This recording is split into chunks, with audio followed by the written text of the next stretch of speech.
Okay, I'm going to call the meeting to order. Roll call, please. Donahue? Here. McKnight? Here. Roa? Here. Vogel? Here. Stearns? Here. If you would stand for Pledge of Allegiance, flag on the right. Am I right? I pledge Allegiance to the flag of the United States of America and to the republic for which it stands, one nation, under God, indivisible, with liberty and justice for all. Thank you. If you have a cell phone, iPad, iWatch, or you're muted, I appreciate it. I'll try to remind you to turn your cell phone on before you leave.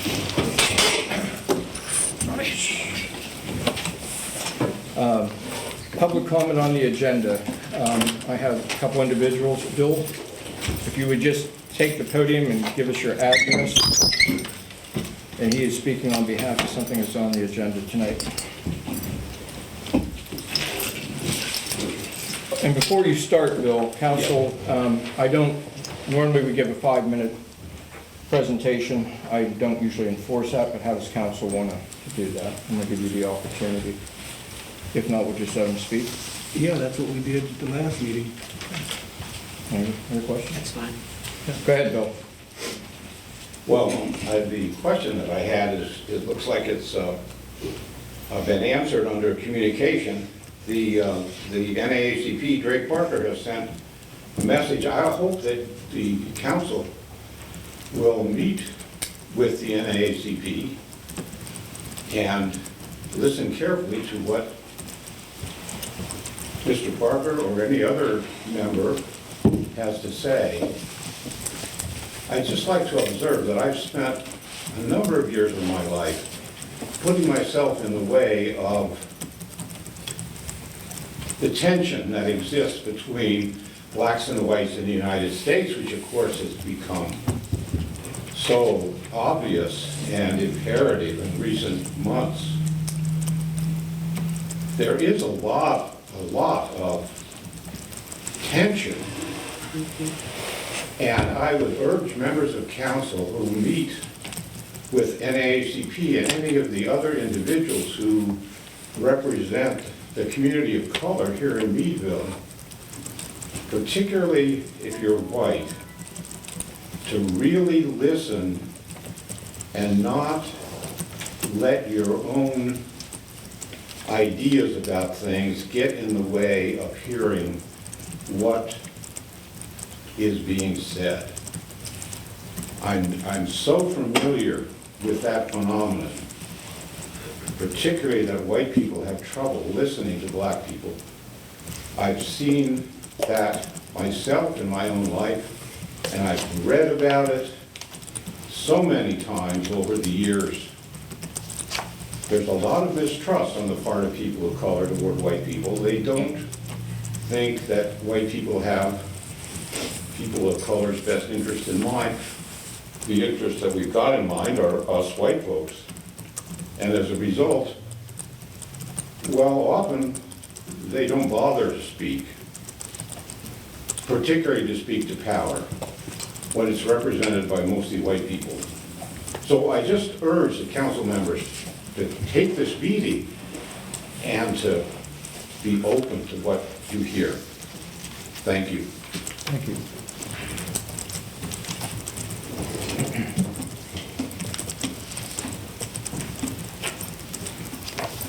Joe.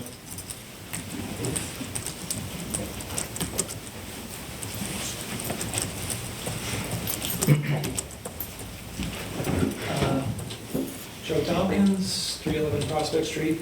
I just wanted to take a moment and just remind council about, so I'm speaking about the appointment to the RDA that's on the agenda. I'm one of the people who submitted a letter of interest, so I just wanted to remind you about why I'm interested in that position. As I mentioned in the letter, I think the RDA has done a good job in creating a bunch of business loan programs, but as I stated, I think it would be important, I would like to see the RDA prioritize housing, the housing problem in particular.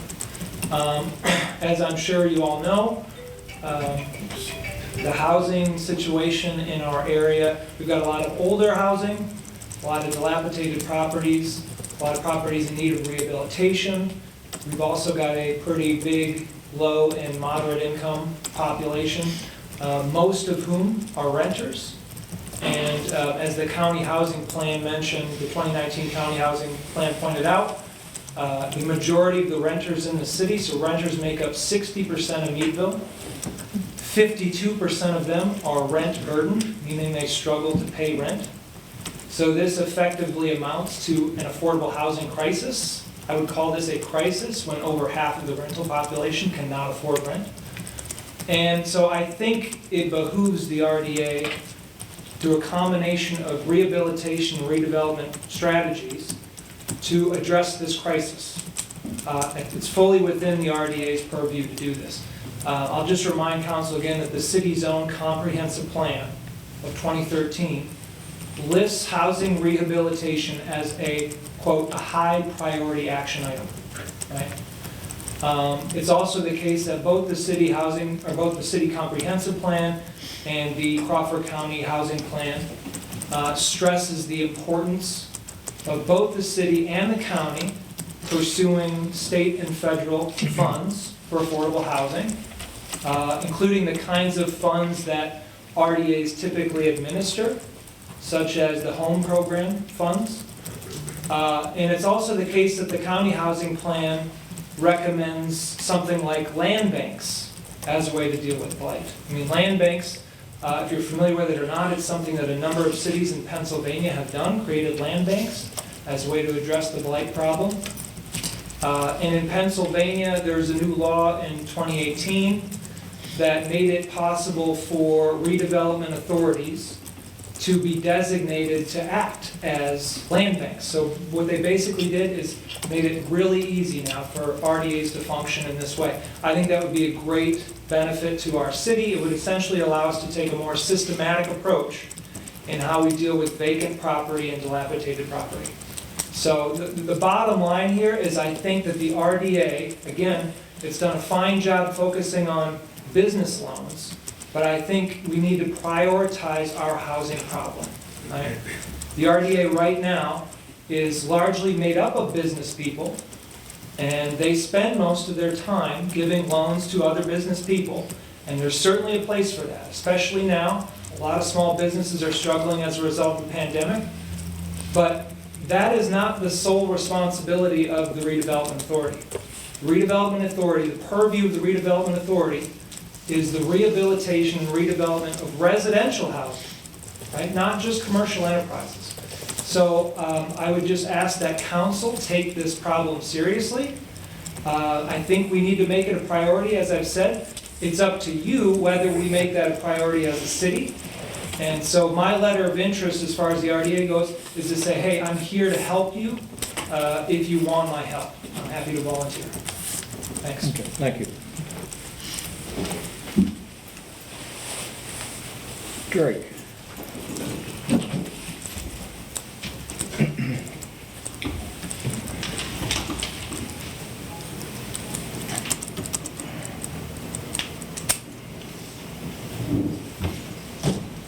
Hello, my name is Drake Park at 316 Willow Street. I just wanted to come and comment on the letter that I emailed to you guys, and to express my intention is to come together, bring in the voices of those who are concerned in our community, people of color who are concerned in our community, who maybe these concerns you don't see, you don't recognize, but they are there, and begin to build a bridge of cooperation where we want to bring the voices and the concerns and share them with you and work with you to come up with a viable solution to address the concerns and in the end lead to a united front for Meadville. So I know you're going to consider what type of meeting or how we should get together. I would encourage we have some sort of intimate setting initially where we begin to structure and put together a bigger game plan. I already talked with the Honorable Mayor and City Manager about some ideas. People are ready to hear what the city wants to do. And from my meeting with the Mayor and the City Manager and the people that I already know in the council, I know that you guys are open and you're willing to hear what's going on and you are concerned.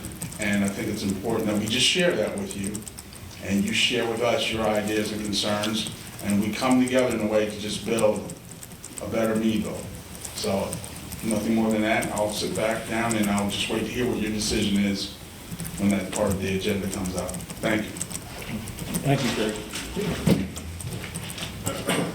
Katie?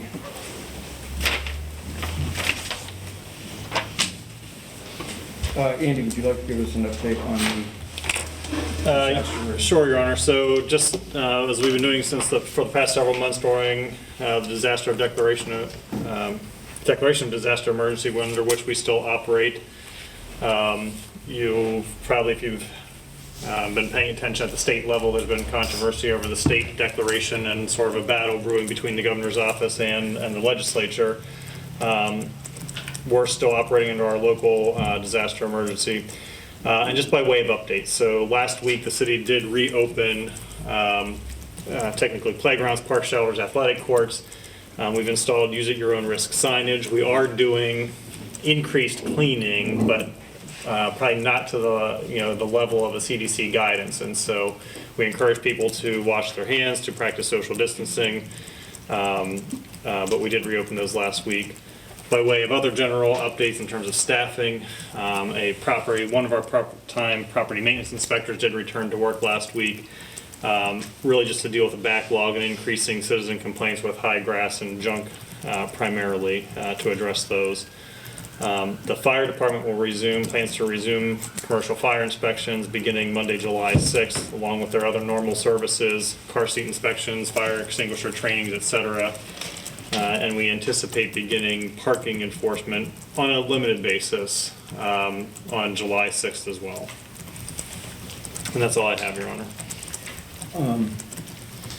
I see in the note that you have put porta potties in and hand sanitizing stations That's correct. at all of our parks. Parks that don't have, so the parks that did not have bathroom facilities. So Shady Brook Park and Bicentennial Park had bathroom facilities. But we have installed then porta potties at HP Way Park, at Hyde Cooper Park, and then also Lincoln Park, Fifth Avenue Park on Lincoln Avenue. Fifth Ward Park. I'm sure the kayakers and those who are using our parks would really appreciate it. Okay. Anybody have any questions for Andy under the emergency update? More about the parking. Tell me some more about parking downtown. So we have we've historically had two parking enforcement officers, and so we will bring one back beginning to do backlog maintenance and collections of meters here at the end of the month. Have you been cleaning them out? I've had people tell me that they're really full. No, they've been furloughed, right? Okay. So that's where the first employee will come back now, and we'll begin collecting, because people have still been feeding them. Yes. They're not marked, and people just assume. Right. We have good, dutiful citizens. We've trained them well. So that'll be the first phase here in the last couple of weeks, and limited enforcement then would begin on Monday, the 6th of July. When you say limited enforcement, can you give me Because we have limited staff who will still have to do, You so it won't might get be. caught, you might not. Yeah, and it's really just to address problem areas, and there are complaints that come in terms of people, and then also to do parking meter maintenance and collections. Because we will be minimally staffed, it won't be aggressive enforcement. Anybody else? Questions for Andy?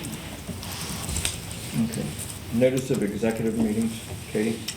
On June 3rd, 2020, executive session was held to discuss real estate. Motion to approve the minutes? So moved. Second? Second. Any discussion? Roll call. Donahue? Aye. McKnight? Aye. Roa? Aye. Vogel? Stearns? Katie, under communications, please. Your Honor, email was received on June 4th from Ron Irwin, who owns Irwin Properties within the city. He was writing to address concerns or regarding the proposed appointment to the Redevelopment Authority. He expresses his support for Jeff Youngs and expresses that he is opposed to Joe Tompkins being appointed based on his involvement with other organizations and the property that Common Roots owns on South Main Street and the condition of said property. Have a second letter? Your Honor, this is an email received on June 9th from Drake Parker, president of the NAACP. In it, he asked council as well as Chief Totten to sit down and have a meeting to discuss the problems within the city and then come together to initiate change that is needed. Thank you. Manager's report. Andy, I believe we're going to go ahead and do A, and then you'll give your report afterwards. That'll be the That's presentation. fine, Your Honor. With respect to Mr. Parker's request anyhow, is there a way that council, I don't know if you are addressing that now or how council wants to proceed in those discussions. I don't know if you want to. We could discuss that now, so we're not holding you up. I know you need to leave afterwards, so maybe, council, would that be all right if we do that discussion? It's fine. Is that okay? I think I'm going to start out. Drake, if you have any questions or comments, please, you'll be able to.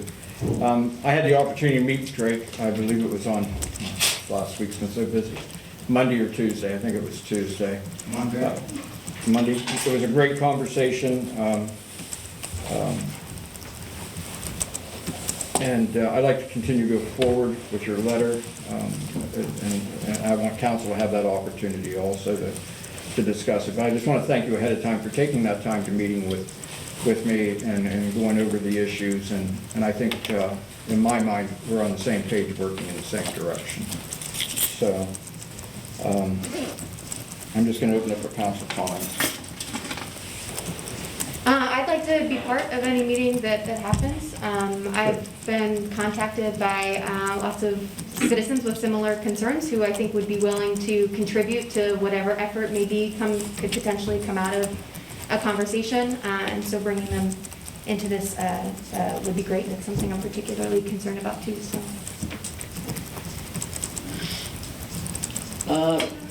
Drake's sons are the same age as mine, so I've known him for a long time now, as long as you've been in town, I assume. Anything we can do, I don't know what we can, I know there's things we can do, but I mean, how are we gonna go about making some kind of meeting and talking? That's, because we have to, if it's public, we have to be public, all five of us are there. It has to be. Public meeting. Can I? Should be. Sure, absolutely. So, one of the things we were thinking initially is I'll have a political action committee prepared, key individuals that will sit down with you and again begin discussing the concerns, the things we've been, the complaints that have come to us, some of the things we've noticed, present them to you, and whether it's all of you or not, I'm not sure how that part works out, but we're willing to sit down and initiate the conversation on what we do next, whether it's public forum or some sort of unilateral committee. We're open to all of that. And we've got some pretty good people who want to get involved. I won't mention any names right now, but we're excited about that opportunity. The thing is, there's fear that's rampant. And the media just amplifies that fear, and it's justifiable. But we also want, if we can head this off by being proactive, positioning the city as well as the members of the community in a position where we're working towards solutions and we're publicly addressing these concerns and we're showing proactive steps being taken and being communicated, it goes a long way. So we're open to whatever works best for you guys. Just the opportunity to initiate this is the most important part. And I'm accessible to any of you. If you want to send me an email, give me a call, I'm always available. But we just want to get that started. So I don't know what the mayor had in mind or Andy had in mind or you guys, but we're open to it. You just let me know what works best for you. Mayor, it sounds like they might be looking at establishing a focus group, and maybe we could have one or two council members appointed for that. So there is representation by the city, but there's no violation of sunshine laws because it's not a policy-making number. Correct. That would be probably my recommendation, is to have two on, but you always have every right to contact any one of us. Right. And have a discussion. Right. And we can do that in reverse too. Likewise, yes. I guess, Andy, what was your thoughts? I would suggest the same, right, as Drake indicated, right? We could end up with some sort of proposed larger forum that's all of council, some public meeting, but in terms of a working group that has initial conversations in a smaller setting that determines what that best looks like and what format and what timeline, I think would be more nimble with 2 members of council, for instance. Larry, you and I lived through the late 60s and the 70s, and we saw what can happen, and I'm really proud of Meadville. I mean, we may not always agree, but I have found we've always been able to talk, at least in those cases. So, is there any, Autumn, I know you have an interest. I have an interest. And with the sunshine law, so we can't have 3, right? Right. Okay. So, would you like to serve I on that? trust you guys, you go right ahead. So why don't we go ahead and appoint you in Autumn? And then, but like I said, you can contact any of us. And what normally happens, Drake, is when we appoint a subcommittee or a task group or whatever you want to call it, is that the 2 council members bring back the information to council, whether it's written form or electronic form. Okay. So it's kind of their responsibility to bring back the issues unless there's an issue that you feel aren't being brought back, then you can certainly call any of those. Okay. But I'm sure the 2 of them will work great together. And You need a formal motion? yeah, let's do this form. So moved. Need a second? Second. Okay. Any other discussion? Roll call. Donahue, Aye. McKnight, Aye. Roa, Aye. Vogel, Aye. Stearns. Aye. So I'll let them connect with you and Okay. I'm sure we're going to talk on the golf course. Yes, so. yes, definitely. Thank you so much. All right, thank you for coming in. And thanks for addressing the letter to us. Thank you.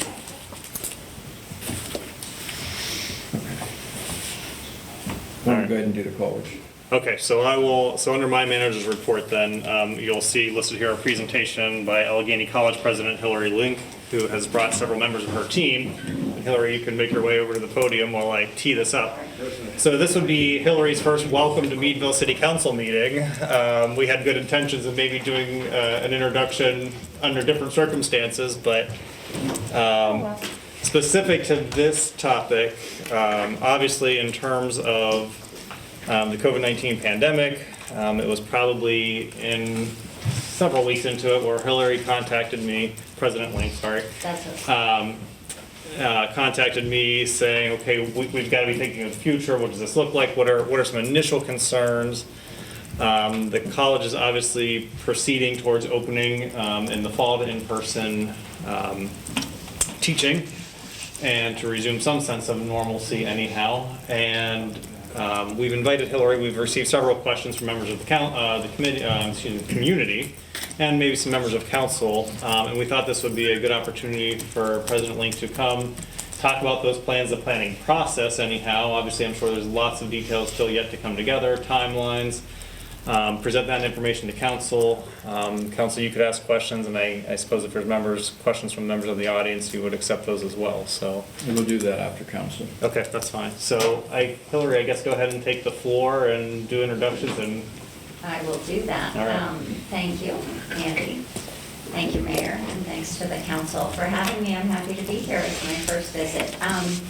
So I'm Hillary Link, as Andy said, President of Allegheny. I have a number of colleagues who are here in the audience with me. So just Ron Cole, who is our Provost, Chief Academic Officer, Linda Wetzel, our CFO, Kristen Dukes, who is our Chief Diversity Officer and Dean for Institutional Diversity, Professor Becky Dawson, who I'll come back to, but is a faculty member and Allegheny alum, and April Thompson, who's our Vice President for Student Life, and Cornell Lassane, who is our Vice President for Enrollment.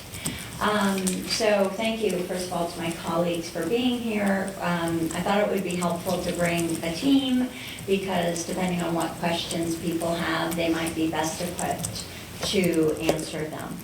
I'll just very quickly describe sort of how we've gotten to this point. As Andy mentioned, pretty much almost as soon as we went remote, we started thinking about what the future would hold for the college.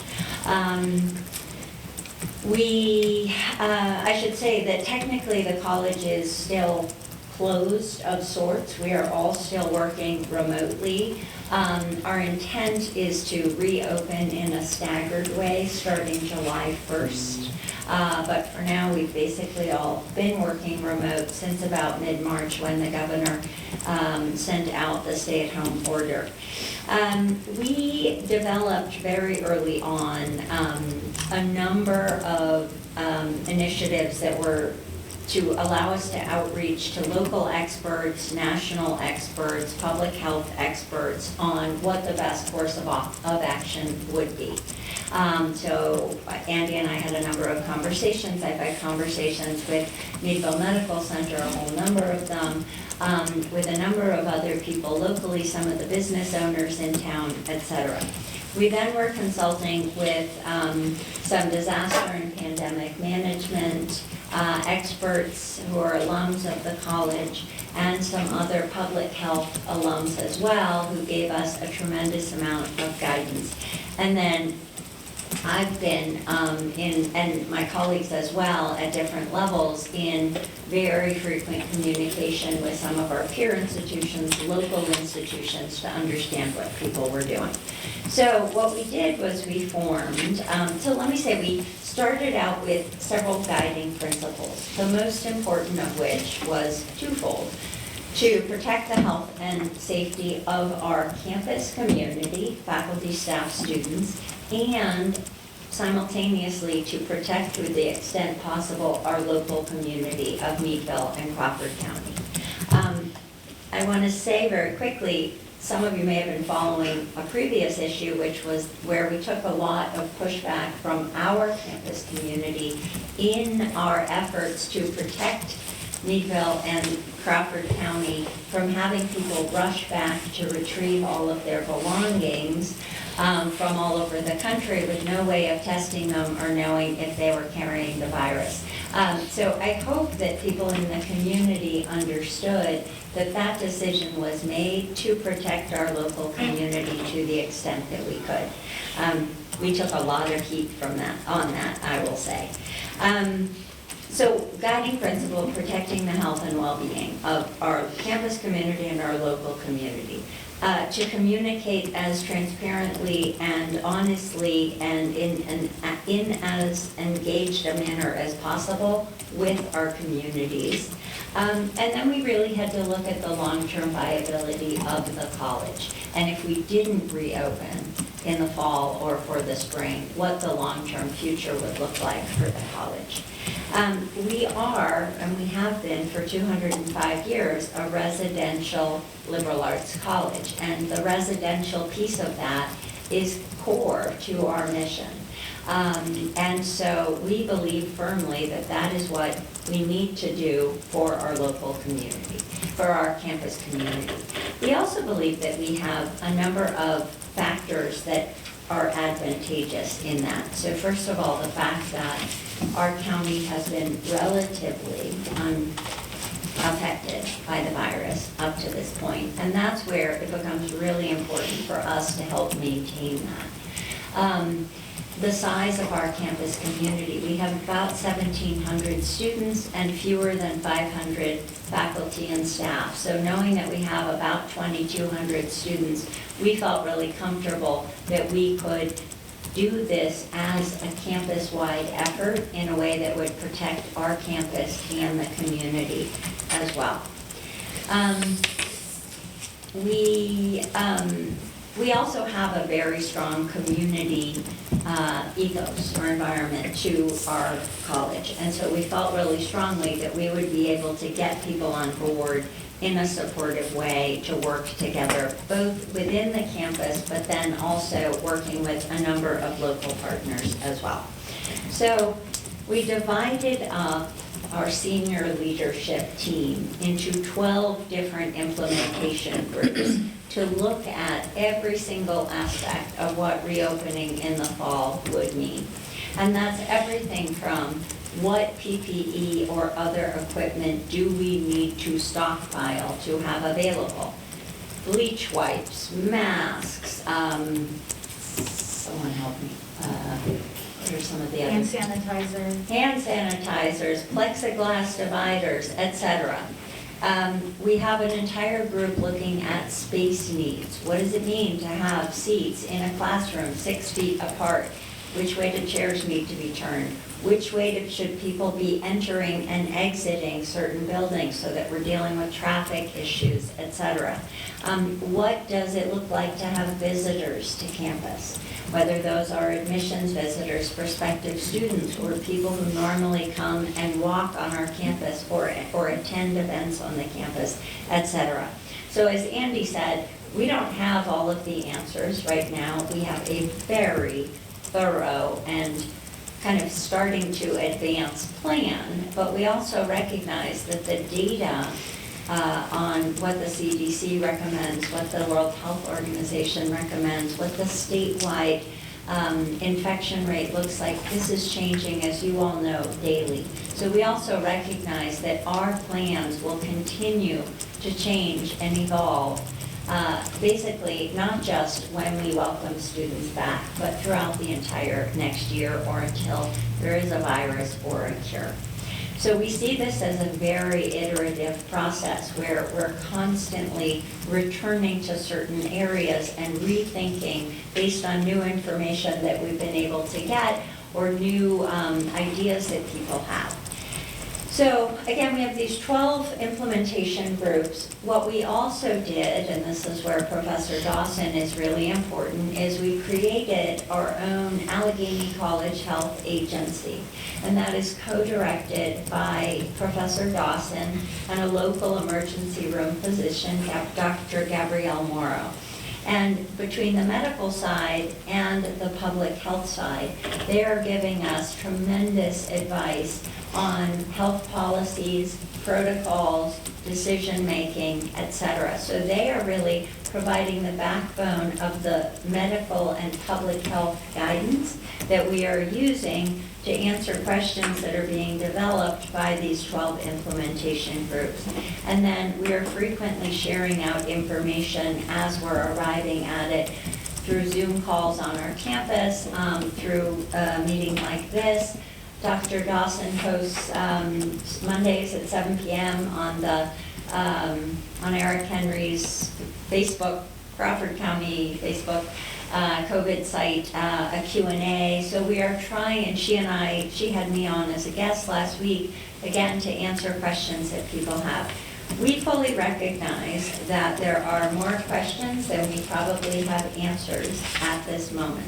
But we continue to come up with answers and to solidify certain pieces as we go, fully recognizing that we may set a policy and make a decision one day and have to revisit it 3 days later when we learn new information. So we are working hard to do this in as collaborative a way as possible in partnership with our local community. One of the things that is really important to us, fully recognizing the community caution or fear of us bringing students back from all over the country and in other parts of the world.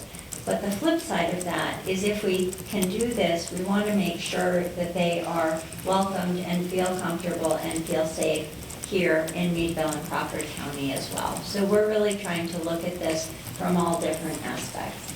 I think I'll stop there. Before we take questions, is there anything that any of my colleagues would add?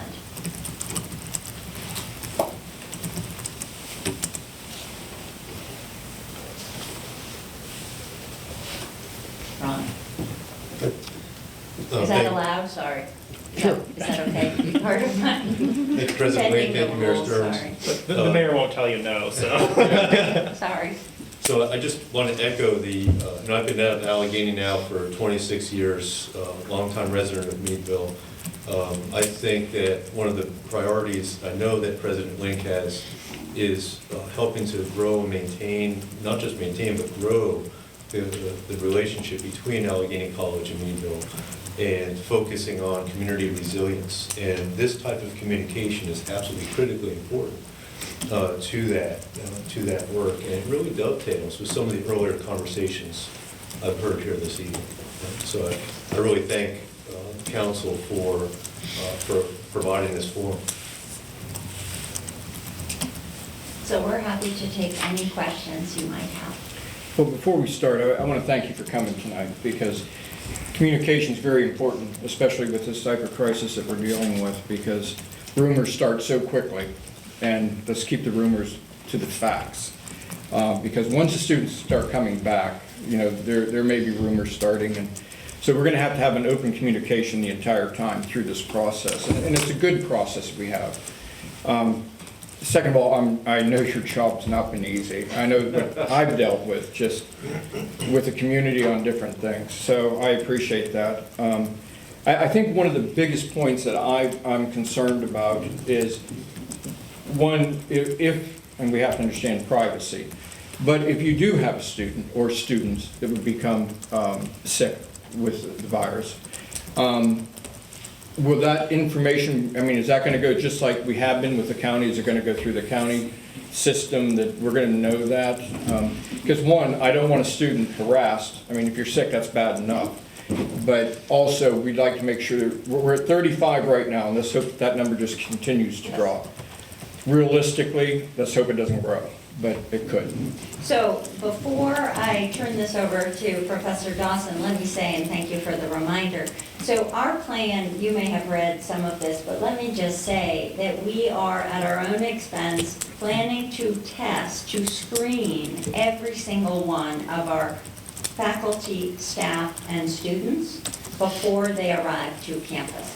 So the purpose of doing that is, as we know, public health information will tell us that many people are asymptomatic. So this is a way for us to know before people are allowed to come back if they are carriers or not. And if they are, they will be isolated and not allowed to move into campus and into the community. So we will test everybody to start, and then, go ahead. Do you want to come up here? So the whole reason, it was an off-the-cuff comment to make a health agency, and we're doing it, but I think the real reason is by establishing a real health agency on campus, we can provide clinical care and public health work. And so part of our work is going to be to continue the screening process throughout the semester. So we are going to look at high-risk individuals, groups that are traveling, faculty that have traveled, to make sure that they're not bringing the virus back or that we're not spreading it in residence halls. We will have our own system of daily health screens, quarantine, isolation, contact tracing, and notification of the community. So we are planning for weekly updates about how many people were tested, how many positive tests came back. I don't know how exactly we're gonna do it, but we have a really cool social media thing for it, right? Like, it's beautiful. But we do want to do that. And I will be really honest, we are operating under the assumption that there will be a case. I think I'm just gonna be flat on. If we were, and I mean K through 12, Meadville, if we all are assuming we're gonna be immune to this, it's 5 in 1,000 people right now. It's going to start increasing as we're here, and we're going to see it more as testing increases. So we are operating under the assumption that there will be a case on campus. It could be faculty, it could be students, but we're preparing for that when moment, not an if moment. One of the other questions that I have a concern, because I live near the college, so when the students come back, students will be students. They're not going to not have guests to their residence off campus, which would be the Prospect Street and West College and things. Is there plans in place to, I mean, if the students, I'm sure you're going to educate them, but what kind of overlook are you going to have? I'm going to ask April Thompson to And council, respond you're as welcome to our ask any questions. I just, dean of You're on the right students and track, our. you're right. Go ahead. So we're working on plans for enforcement of our policies. When students come back, we will be asking them to sign additional agreements over and above what they are expected to do now that include things like limiting guests, about having off-campus guests, things like that. Students who violate policies, students who won't maintain, for example, face coverings, things like that, will eventually be asked to leave campus, and we will work with them to continue their education remotely from home with families. That is the plan. Then we will hopefully this fall, once students and families sign this agreement, the commitment they make to both the college and the Meadville and Crawford County communities, it will go a long way to keep people from doing those kinds of things that put all of our health at risk.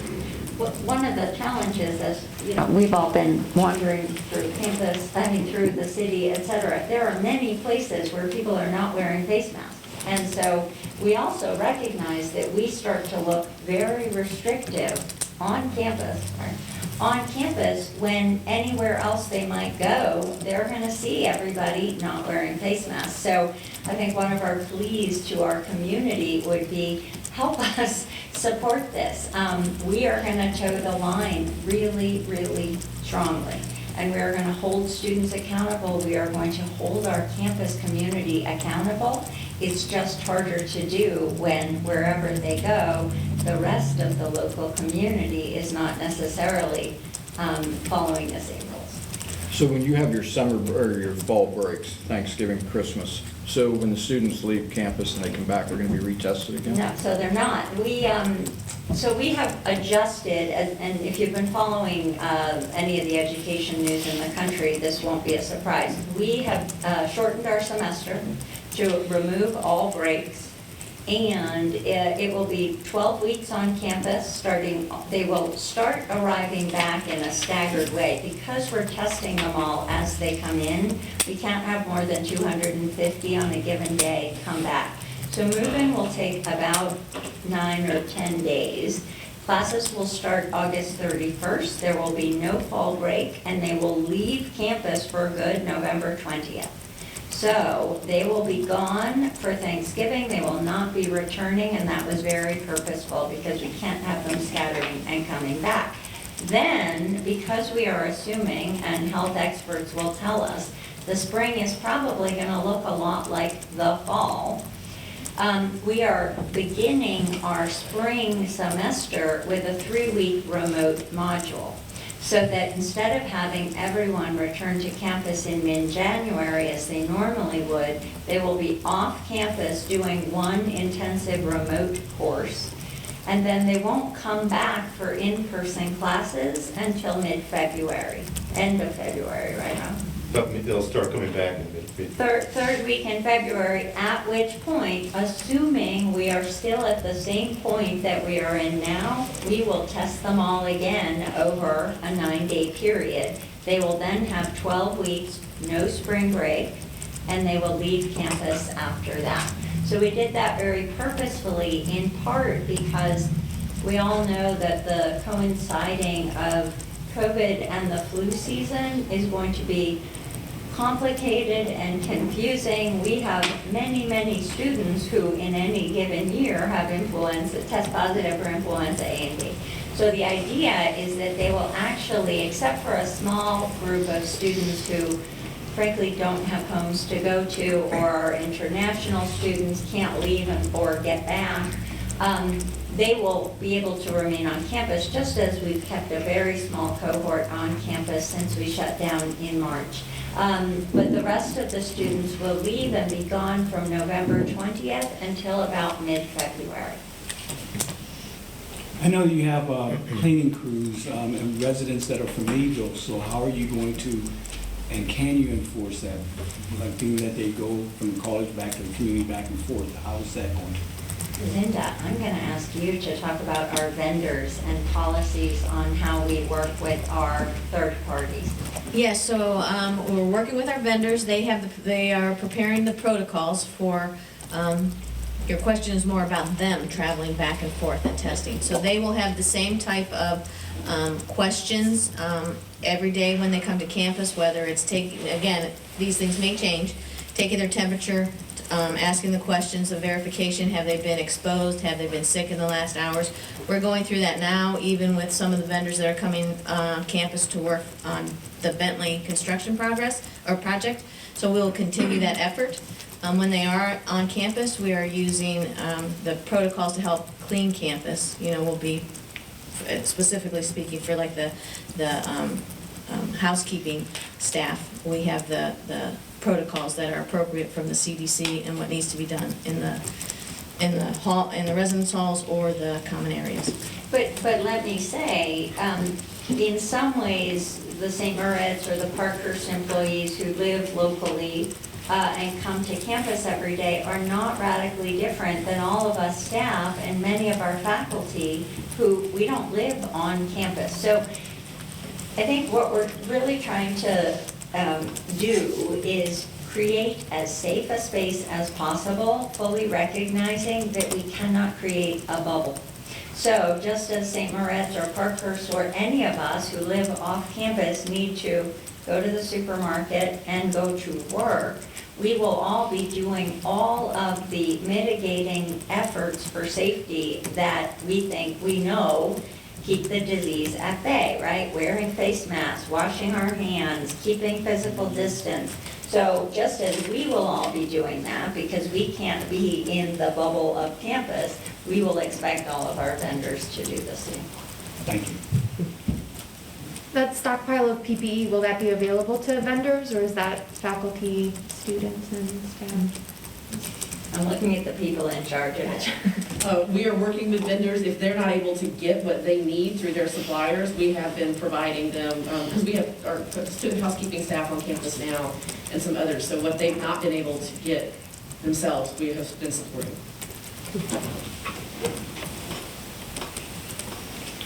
I guess I have another question. Sports. What's the game plan for sports? Bill Ross is not here, our athletic director. What Bill would tell you is the issue with sports is that there are multiple competing bodies that have not yet made a final decision. So the NCAA has put out its thoughts that they're going to go ahead with their championship season, etc. We belong to the athletic conference, which is the NCAC, the North Coast Athletic Conference.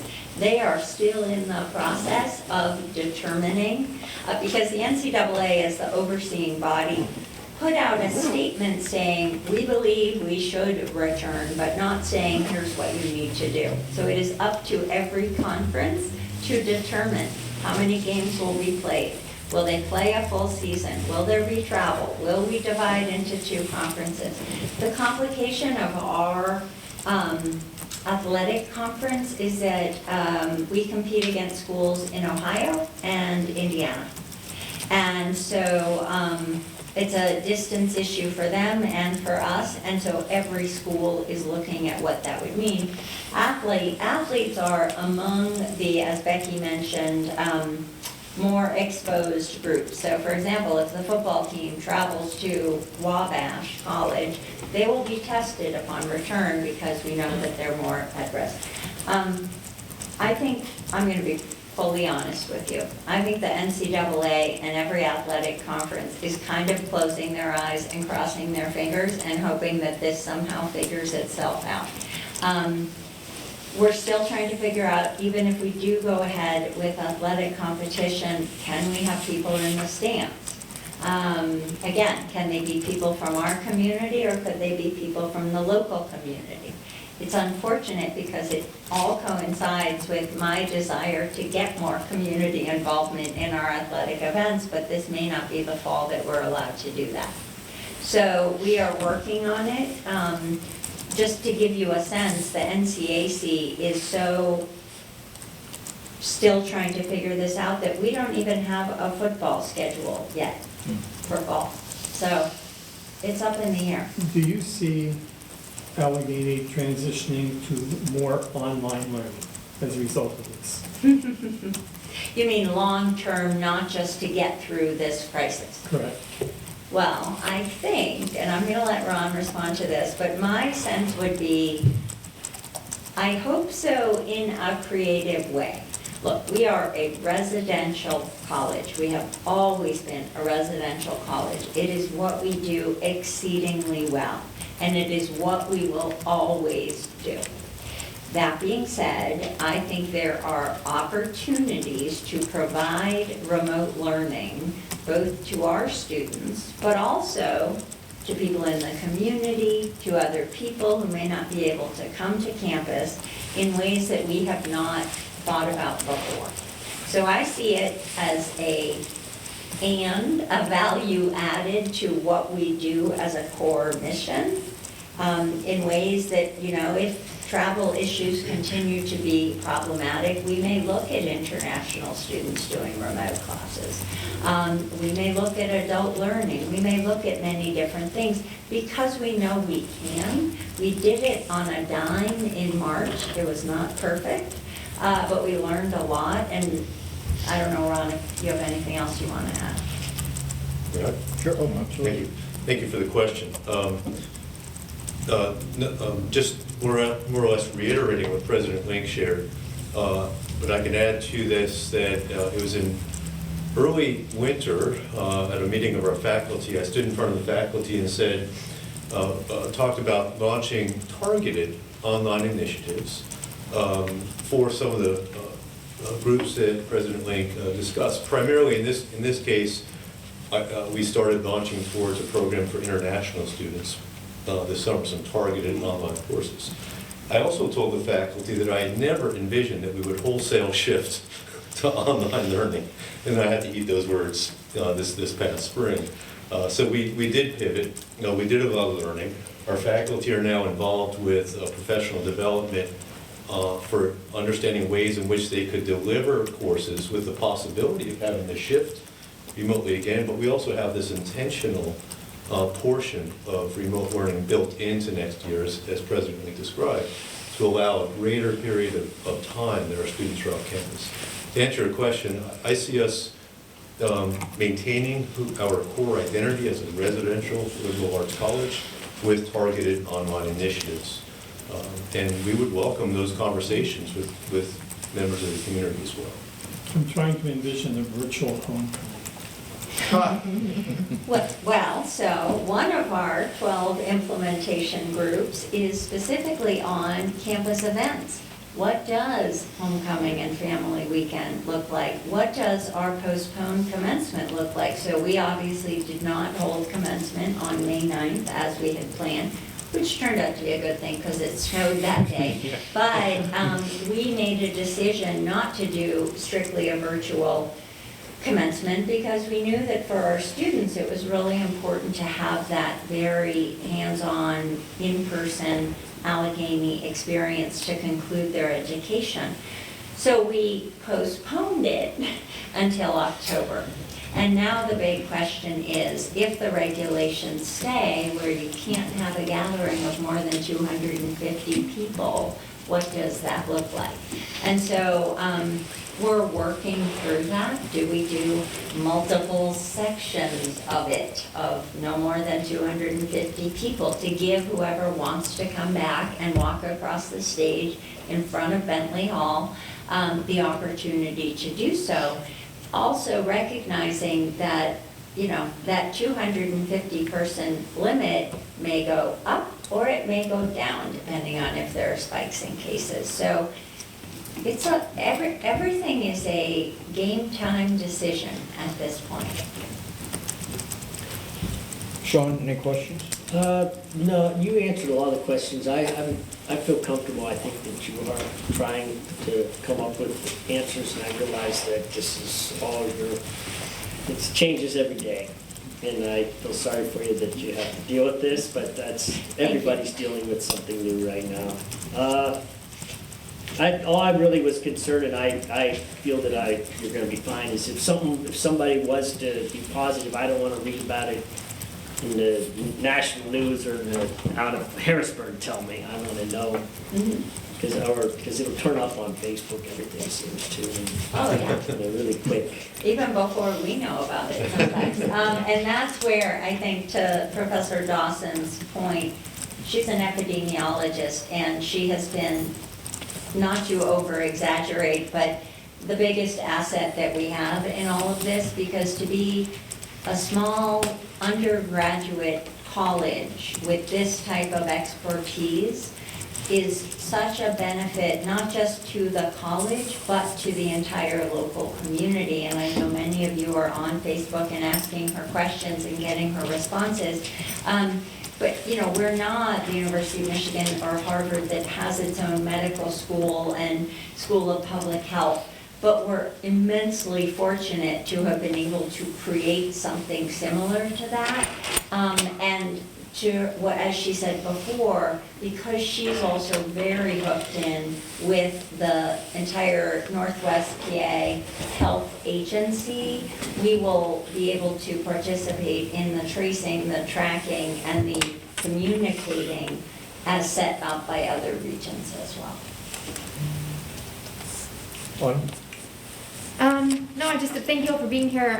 So I'm hearing, right, this adjusted academic semester, pretty comprehensive health agency on campus that'll do universal testing, and a policy that students will agree to with, you know, enforcement and plans around that. Are there any other kind of big decisions that we should know about that have been made at this point? There are about 8 million small decisions. What other, I'm looking at,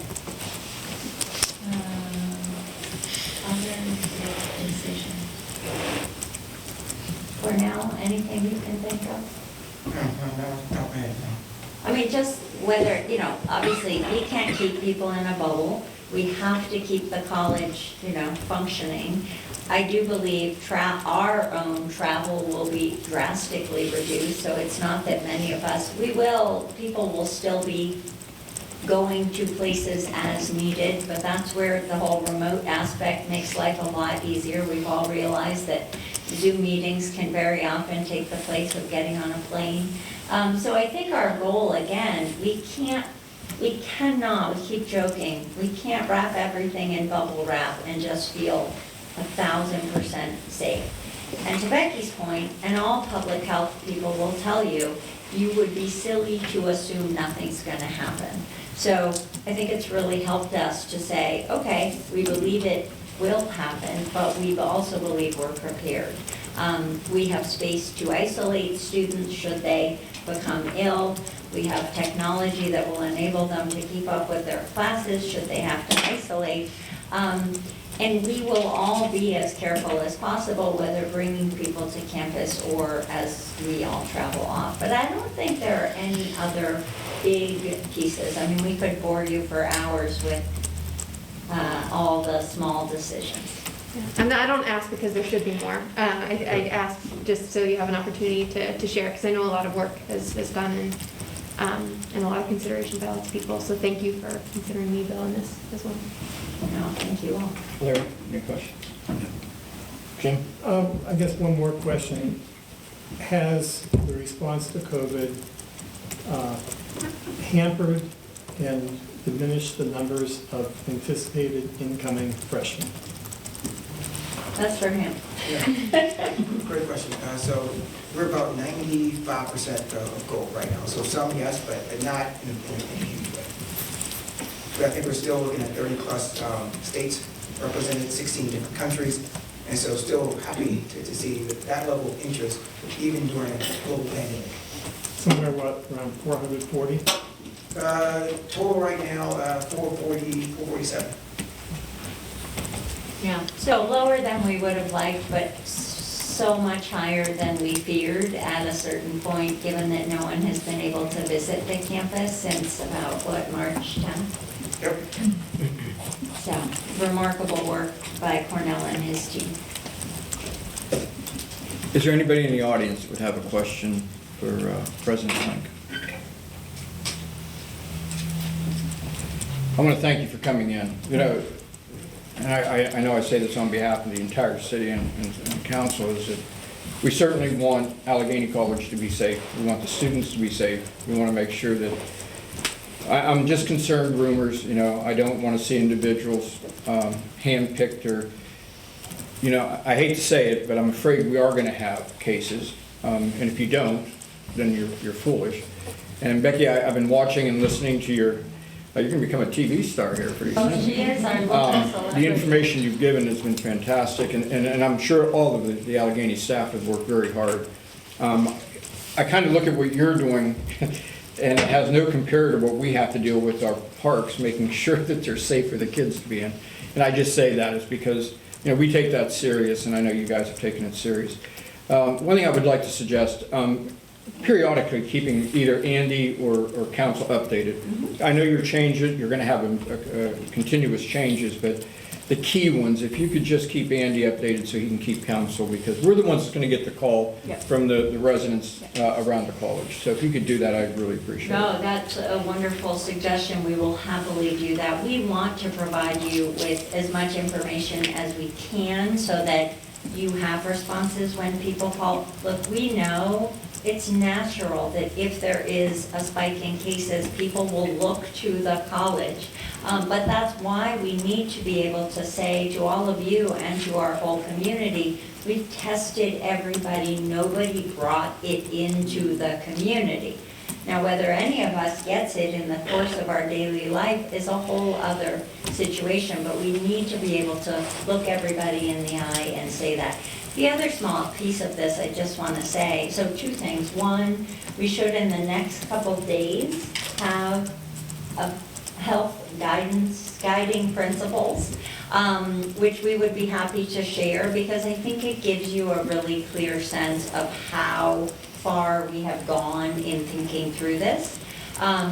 So I will share that with you all. But the other piece of this is that, you know, as I said, part of what we need to think about is the long-term viability of the college. At the same time, to Ron's point, since I arrived 11 months ago, the resilience and vitality of Meadville has really risen to the top of my agenda and how the college can be more of an anchor institution and a real economic driver for the city and the county.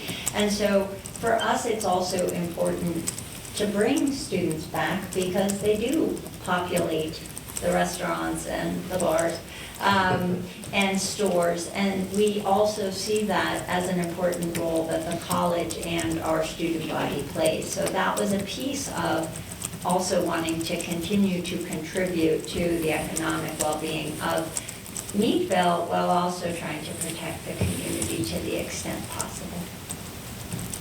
Well, and I also want to offer to make sure that you know that we're here. If there's something that we can do as a council, individuals, please, and Ron, you know that, you're welcome to reach out, and we have a good working relationship and it's going to continue. We just want to make sure our community's safe.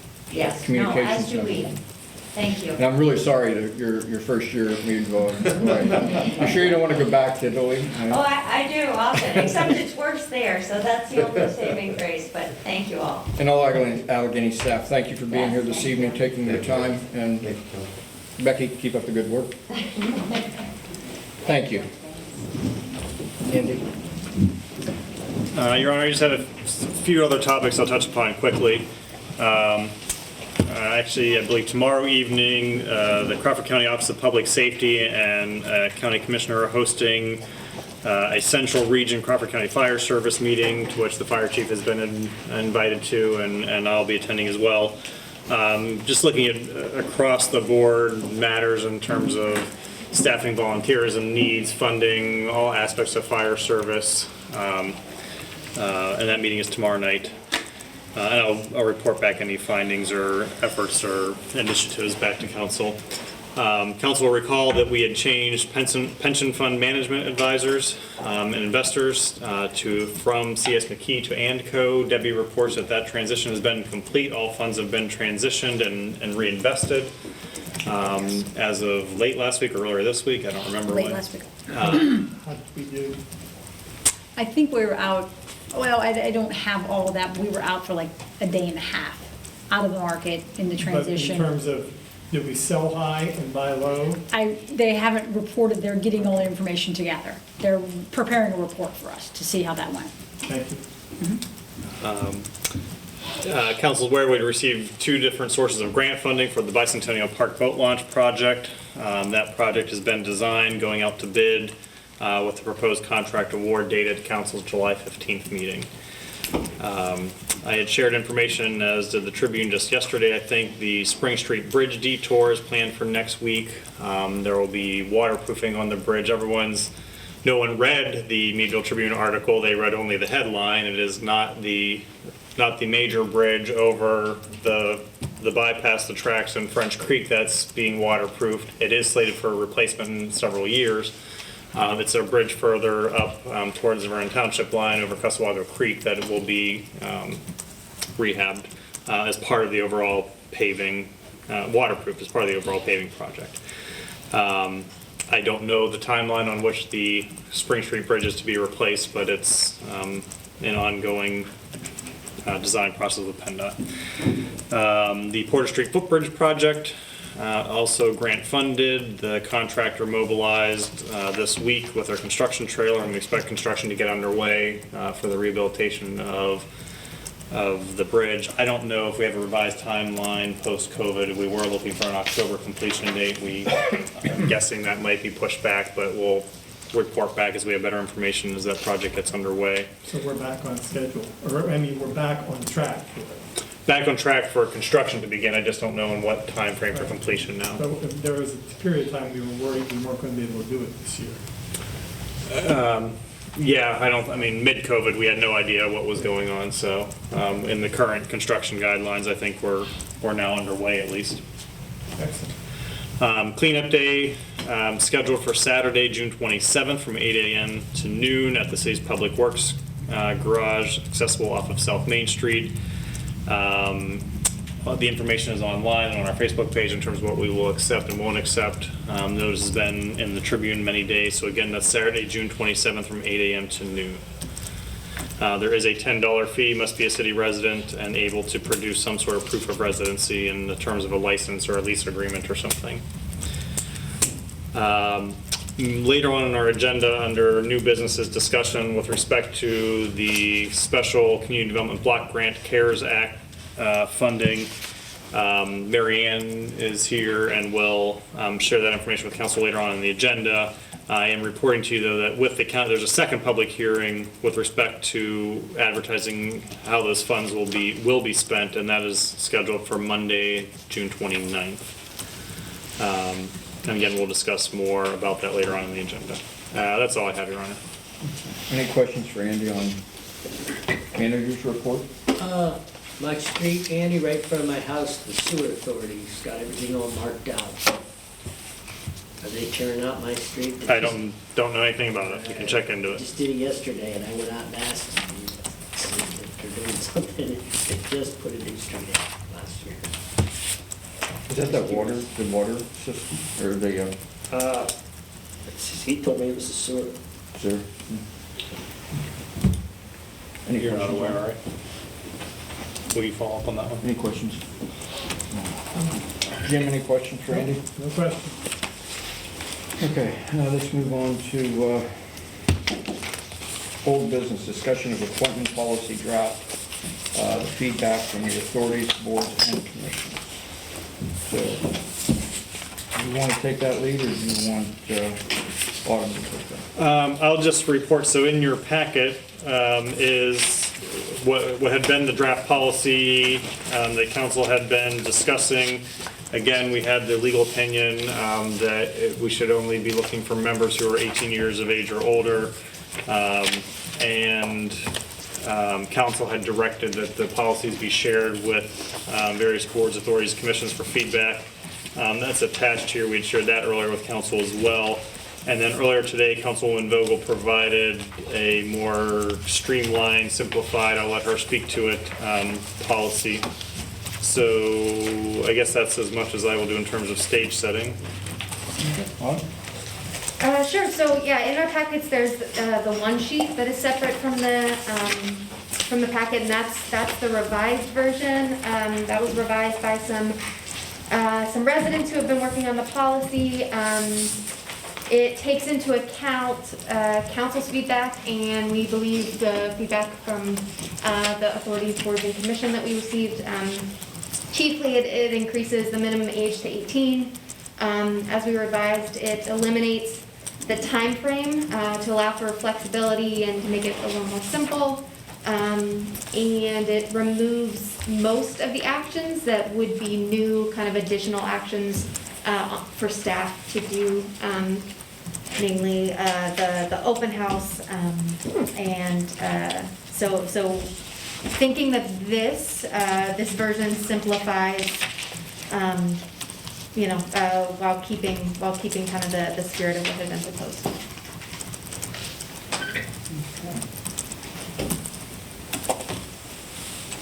Sean, any questions? I'm afraid that it's too much. Yeah, so, Yeah, that's one of my problems with it. I like that we can do it quickly and simply. These people aren't working paid, it's all volunteer. And I just don't want to make it so that it becomes a big hassle to apply. And a lot of people, are not qualified for some of these positions. And I don't want to blame somebody, one of the people said that, I don't want them applying for it and finding out that they really aren't qualified for something, like the zoning board. I'm not qualified for the zoning board. I understand what you're saying, I understand, but I think one of the key things is if someone's applying to volunteer, that's showing an interest, and people can learn, and I think we need to take that into consideration. I don't think saying that because you don't feel that they're qualified or that, I just think we ought to be more open. And that's what it's about. It's being open and allowing people to have an interest and want to help how they can, instead of putting a roadblock up against it. If someone's showing an interest by applying, by wanting to volunteer, to me, that says a lot.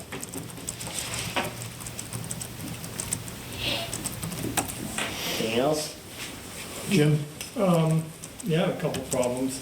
For the reappointment process, all authority board and commission members seeking reappointment follow the application process as described above. We already have the record of service. That's all the application anybody ought to need. If someone doesn't attend meetings and say, hey, didn't attend meetings for the last 4 years, why would we reappoint you? I have no problem with that. If you have somebody who's been diligent and has contributed, why would you expect them to go through a process? Also, talking about the publication of vacancies.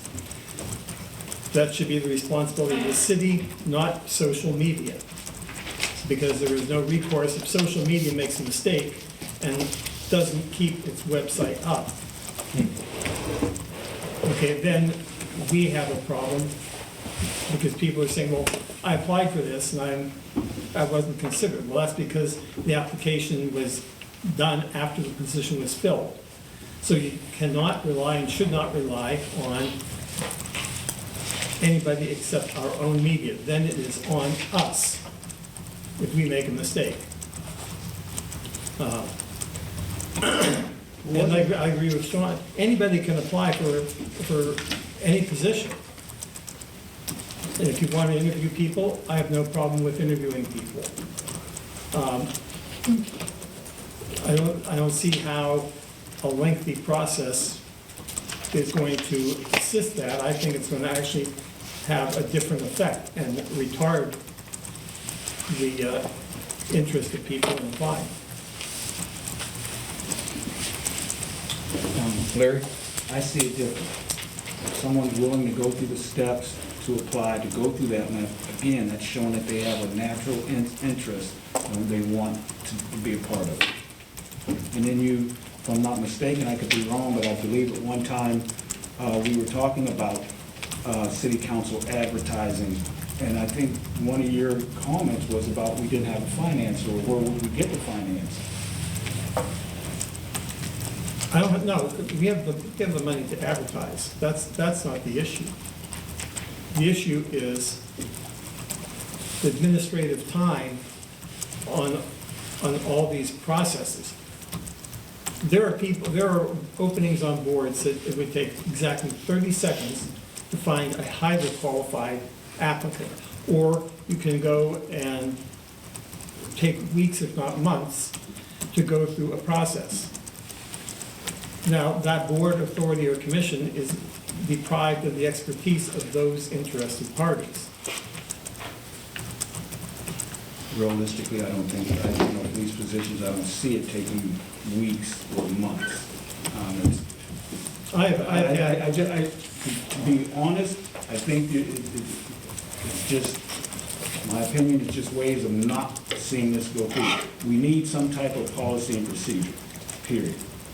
Because there are people that are not made aware of things, and it's a way for people to find out if they're really interested. Like I said, if they go through the procedure and take the time to fill out this application, they're gonna learn more about the position.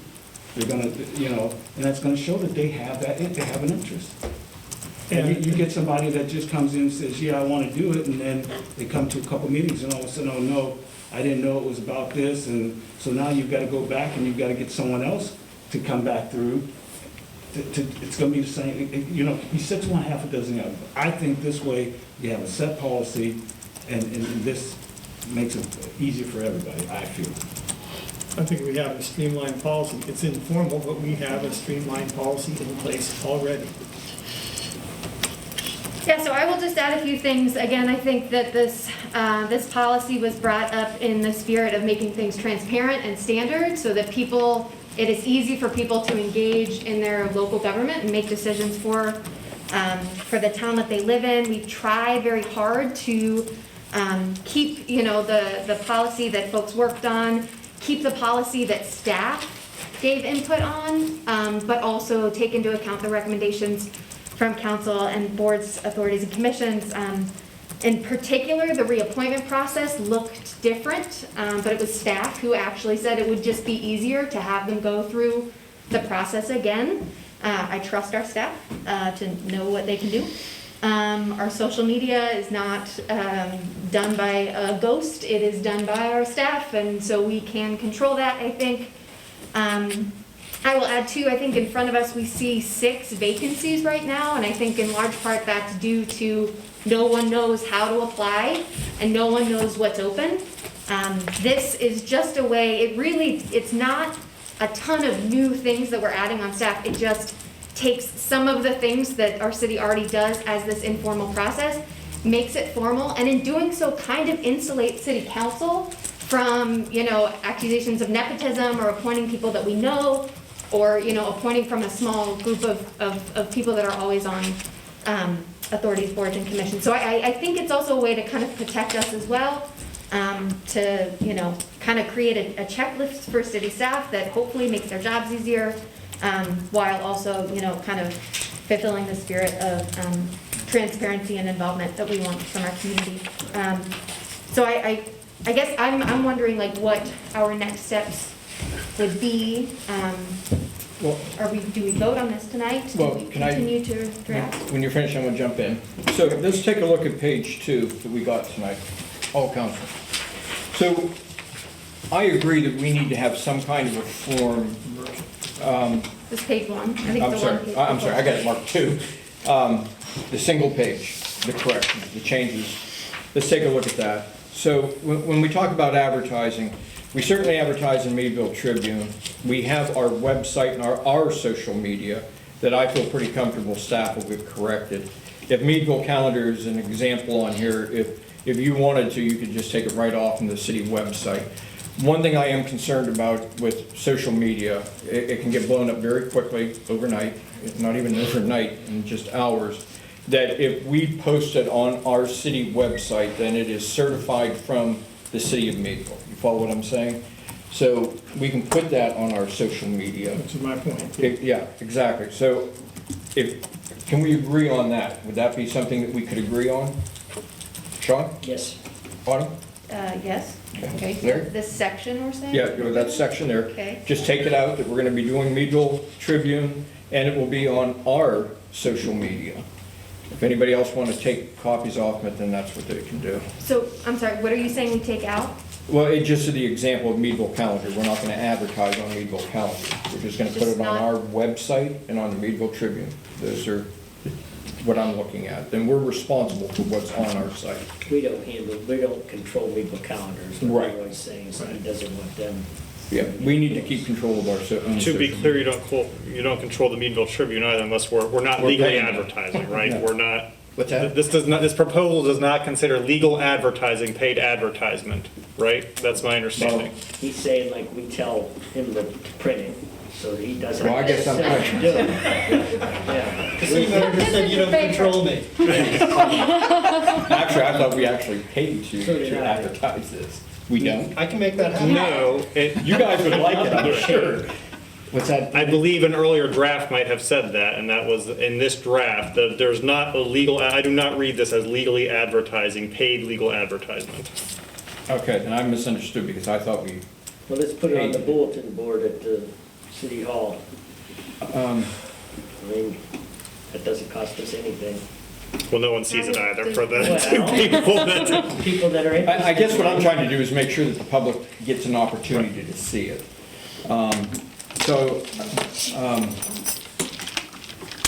I don't know how much do you guys run it often? I guess I'm just gonna ask you, when we, Here's what we would do, right? We would issue like we do every darn thing we distribute, we would issue a press release. Whether the Tribune chooses to run it or anyone else chooses to run it, that's their choice and editorial choice. But it would essentially be in the form of, I'd use it essentially in the form of a press release to say, the city of Meadville has X vacancies open, the application deadline is Y.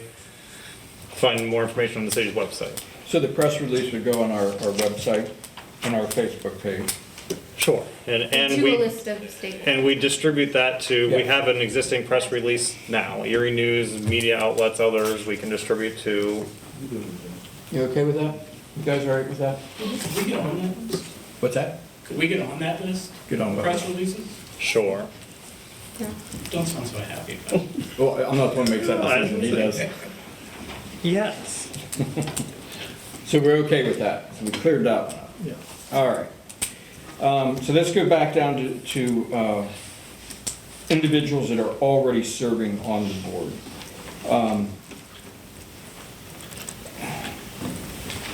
I do agree with Jim on this. If you're volunteering, you've served your time, you've proved your way, I still want to see a recommendation coming from the authority or the body. I think that's important that we get that input. Now, do we make the individual go back through? Is that an insult for after all the time and effort they've put in?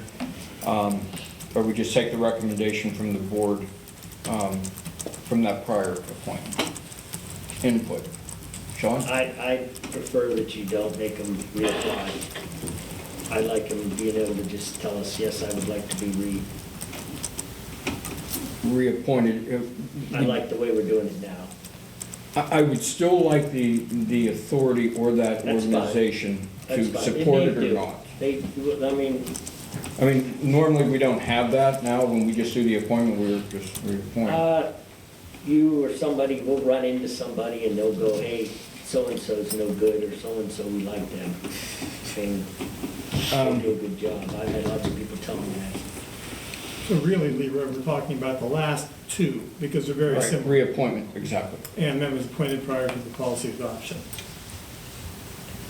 If we can agree to this, then I have no problem putting a policy in place that people have an opportunity to apply. So let's take the time and discuss it, because this has been on the table a long time. Let's get it done and off the table. I like everything except for the bottom two. The selection process, it's pretty similar to what we do now. It's just, it's not as public.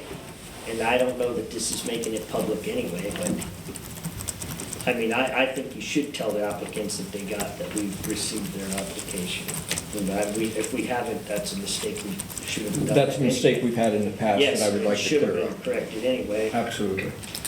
So, I mean, there's good things coming out of this, because that has No, happened in the I've agreed past. the whole time that we haven't been transparent enough, but I don't want to make that original plan was way too cumbersome for. Okay, I mean, so- these people move and come and go a lot more than you're thinking. All right, so let's just get back to the point. The two bottom ones, how do you want to handle that? Do you have any suggestions? Just take them off. Okay, Autumn, you want to wait for last? No, I'll just, no, I mean, again, the reappointment process was, I don't remember exactly what the first draft looked like, but it was different than this. I think it might have set term limits, but it did allow for people to continue to serve. Again, I will say it was city staff that said that this would be an easier way to do it. And so. I will just, I don't recall that specific conversation, just to be clear. It's been a long time since we did that, but. Specifically, I'll find my notes, Andy. All right. Andy's not always right. I'm just being honest, I don't recall it. Okay, so, And Susie. I'm sorry, Autumn, you finished? Yes, I suppose so. I guess I would just say too that, I mean, if I want to see something maybe a little more, standard than someone finds somebody and talks to someone and they then Well, why don't approve we, it or don't, I don't know, like, I think that's why we're. so why don't we do this? If you're up for reappointment, instead of going through the whole process of an application, we receive a letter from the applicant or the individual stating that, because, some people don't want to be reappointed, that get reappointed, okay? So why don't we, would you be happy enough with if your term is up, prior 30 days to your term, you would submit a letter to council asking for reappointment? And then we can go back to the authority and see if there's any input. Does that work? That should work. Larry, does that work for you? I'm not sure yet. I'll let you know before we take a vote on it. Okay, Autumn, does it work? What I'm trying to do is to Yeah. get this off our table Sure. and still have a process in place that, it would make it easier for all of us if there was a process. But again, you got volunteers, it's their time and effort, Right. and let's make it as simple. But I also, very important that we have the input of the authorities. I think that's important, or the agency or authority. Sure, so I think I am okay with folks who are seeking reappointment to forego an interview process and maybe just submit a letter or something. I guess I would wonder though how that would impact, right, those other steps, right? So do we advertise the opening and are they considered one of several applicants and are they, competing in the, fortunate scenario that we have more than one? Do they do that a lot earlier to give us time if they don't submit something? So I guess I'm just wondering what. Yeah, I thought the 30-day would give us time for them to contact us and give us their input. I think 30 days would be So- a reasonable period. So there would I'm be sorry, can you repeat? So it's 30 days prior to the expiration of the the appointment. expiration. But then does that give the city staff enough time to Well, do does that give all you the guys other time? pieces? 30 days, Andy? I'm not sure I'm following the bouncing ball. Again, like this was like a 6-month process, and I don't want to condense it to like 2 weeks for. Right, I mean, if our goal is to have a new appointment in place upon someone's expiration, either a reappointment or a new appointment in place upon expiration, I mean, if someone's not interested in serving or continuing to serve for a reappointment, then we would want to know that presumably far earlier than 30 days out. Yeah, you would. Because then that means we would presume to have a vacancy effective a date certain, and then we would So advertise. 90 days too far out? No, What would work for staff? you guys make the policy, we'll follow it. Well, yeah, but I want to know what makes it, Yeah, I mean, 90 days seems reasonable. I think if we do 90 days for the letter, they get it in within 60 days prior to expiration, and then that gives 60 days for this process to, so it's 2 months for this to be carried out. yeah. Is that all right with you guys? Do you understand what I'm saying? You can live with it? Can we all live with it? With it Yes, nodded it'll be head? fine. Okay, is there anything else in this policy that you want to discuss before I asked for a motion. Well, why don't we get, Yeah, we need a new draft and a written policy before we vote on it, please. You're not gonna get that through tonight, are you? No, I don't trust any of you. I say affectionately. Wait a minute, we're gonna be taking an ad out tomorrow, okay? We'll pay for it. No, I'm just kidding. Okay, so, Autumn, or whoever, can you get me a final draft for our next meeting that we can make a decision on? Would that work? Is that all right? Hearing it? Yep. That's what we'll do. So who's? So I'm final draft? looking at Andy Walker, Katie, and I'm looking at Autumn. Do we have enough between the three of us notes to capture Okay. in a new Think draft? so. Yours looks thorough, so trust me. Don't trust me. Okay. Wow.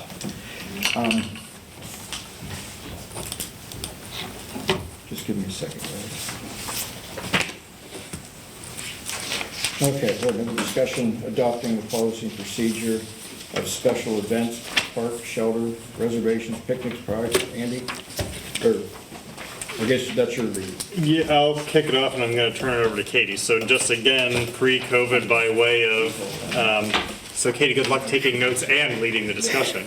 This is why I asked you if I was doing this earlier. You said no. I did, I said you were. No, you didn't. All right, so whatever. I'll take the notes, you're going to lead the discussion. You need my mallet for any reason?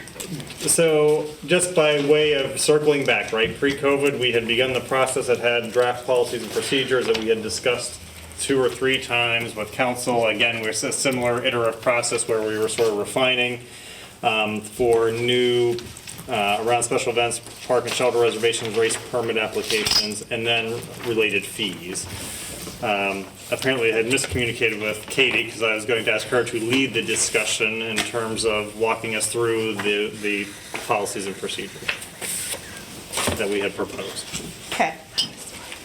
So we had come before council in February last with these.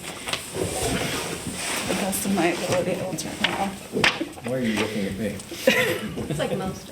Look at Larry. So what you have before you is the policies and procedures for 3 of our current permits. Special event permit, which is just a blanket one for basically any special event that occurs on city park property or right-of-way. Park shelter reservations, which are specific to our city parks. And race parade permit, which was not one that we had previously had in existence. It was covered by the special event permits. But Andy and I felt, given the number of race and parade permits we do a year, that it would be applicable to have their own application.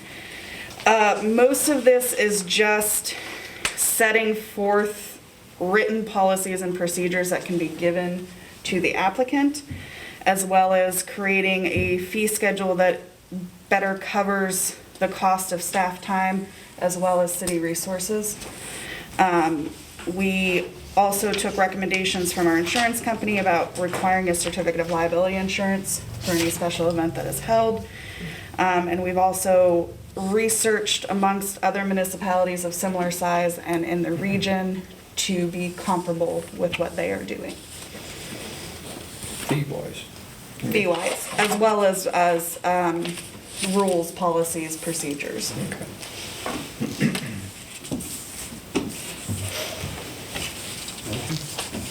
Yeah, go ahead. We're just in a discussion.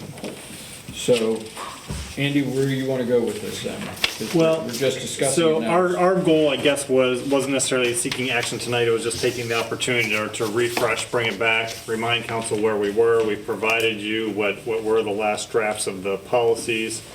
And the cover sheet is really is sort of the Cliff Note version of what you see attached.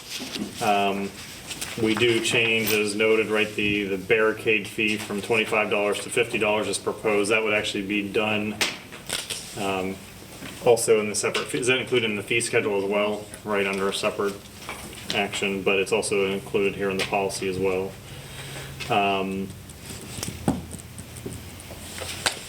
Yeah, I don't know, I know Councilman Roa had reviewed and I think had a question maybe about electric fees. Yeah, for a special event permit, I'm suggesting you might want to raise that fee a certain amount.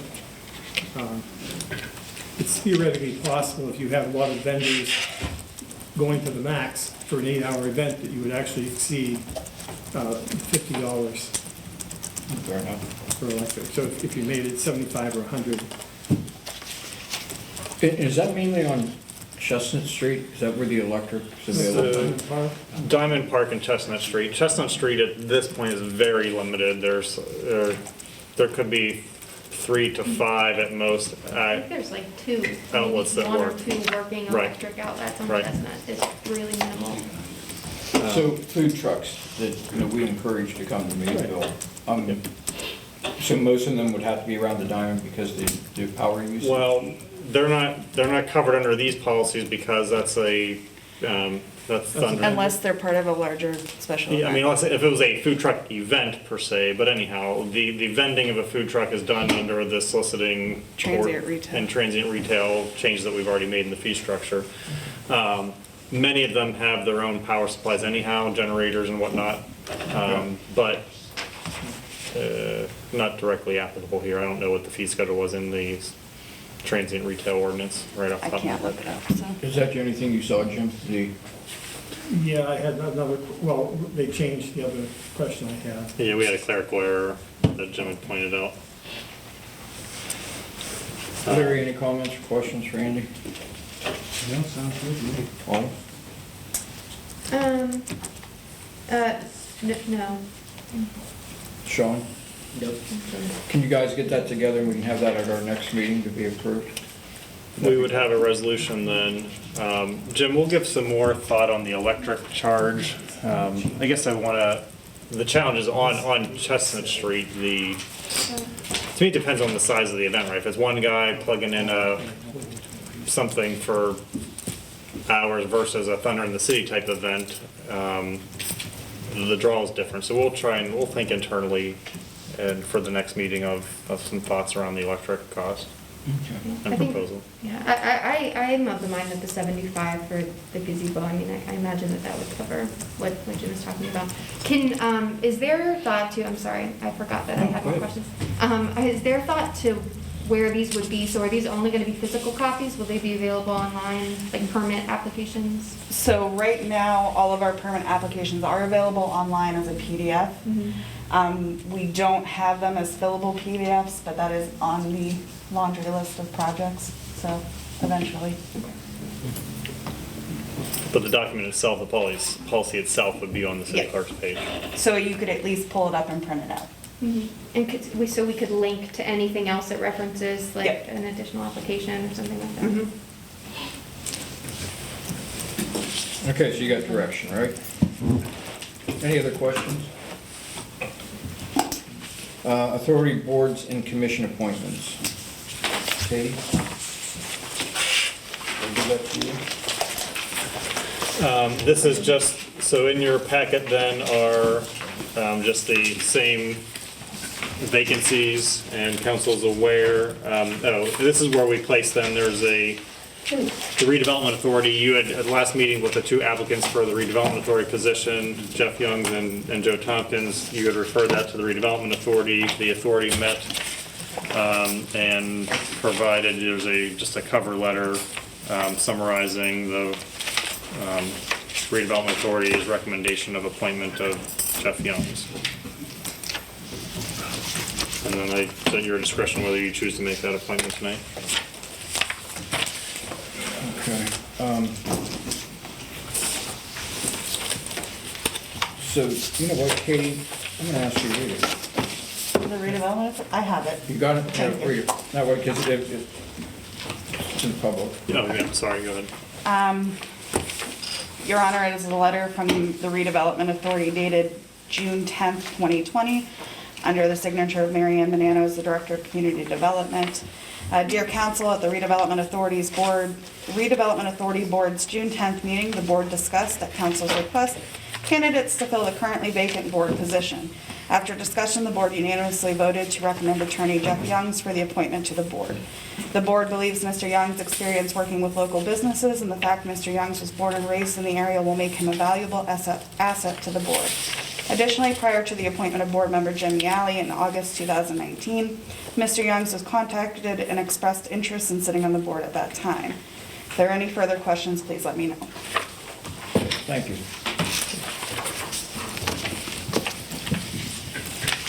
Pleasure of council. If you're looking for a motion, I would move to appoint Jeff Youngs to the redevelopment authority board. Do I have a second?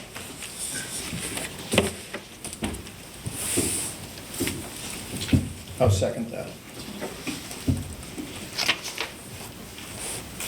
Any questions? Roll call? Donahue? No. McKnight? No. Roa? Aye. Vogel? No. Stearns? Aye.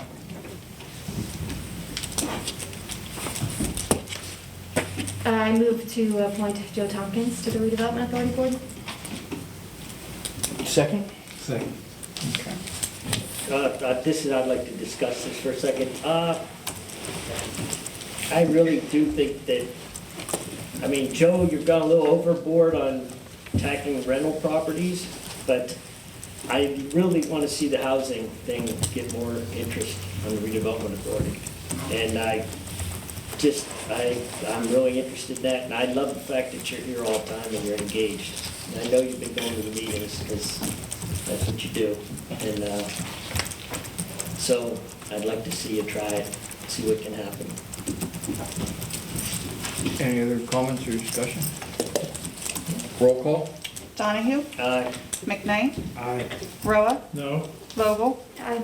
Stearns? No. Okay. Joe, congratulations. And we'll notify the board. Katie, you do that, correct? Yep. Okay.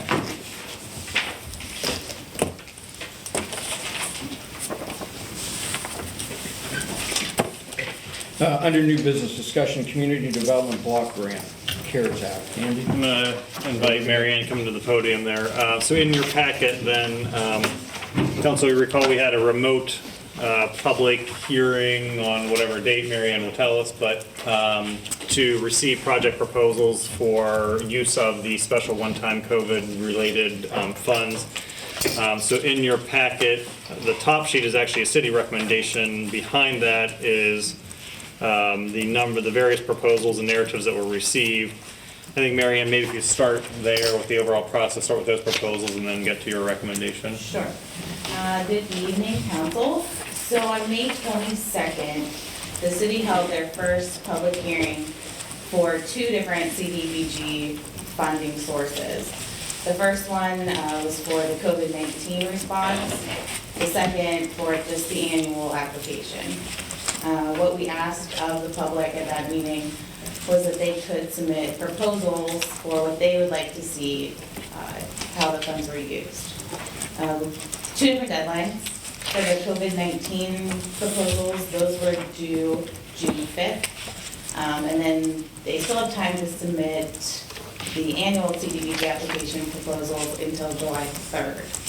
So what you have in front of you is all of the applications or the proposals that we received for both funding sources as of June 12th. So some of them you'll see listed as, yes, they're COVID-19 eligible, no, they're not. There's a combination in there. And then, as Andy said, you have a recommendation on how to spend the rest of the CDBG COVID-19 funding. Do you want to review those projects, Mary Ann, and the recommendations and how they were arrived at in various conversations with the parties? Sure. So Meadville Medical Center, we've reached out to them to see if there's anything that the community or the city can do to support their COVID-19 response. They came back with a couple different options. Much of it had to do with the renovations needed to make the hospital more suitable for COVID-19 patients. They also came, and this is in the original list of proposals, with a request for a CPR machine for their emergency room. Originally, we had thought that that could be an eligible expense, but DCE came back earlier this week to tell us that it was not. So we had to make some changes, and instead we'll reimburse, post-reimburse the hospital for some renovations they've already chosen to undertake. We've also spoken with CHAPS and Center for Family Services. As you know, the moratorium on rental assistance or rental evictions is coming up.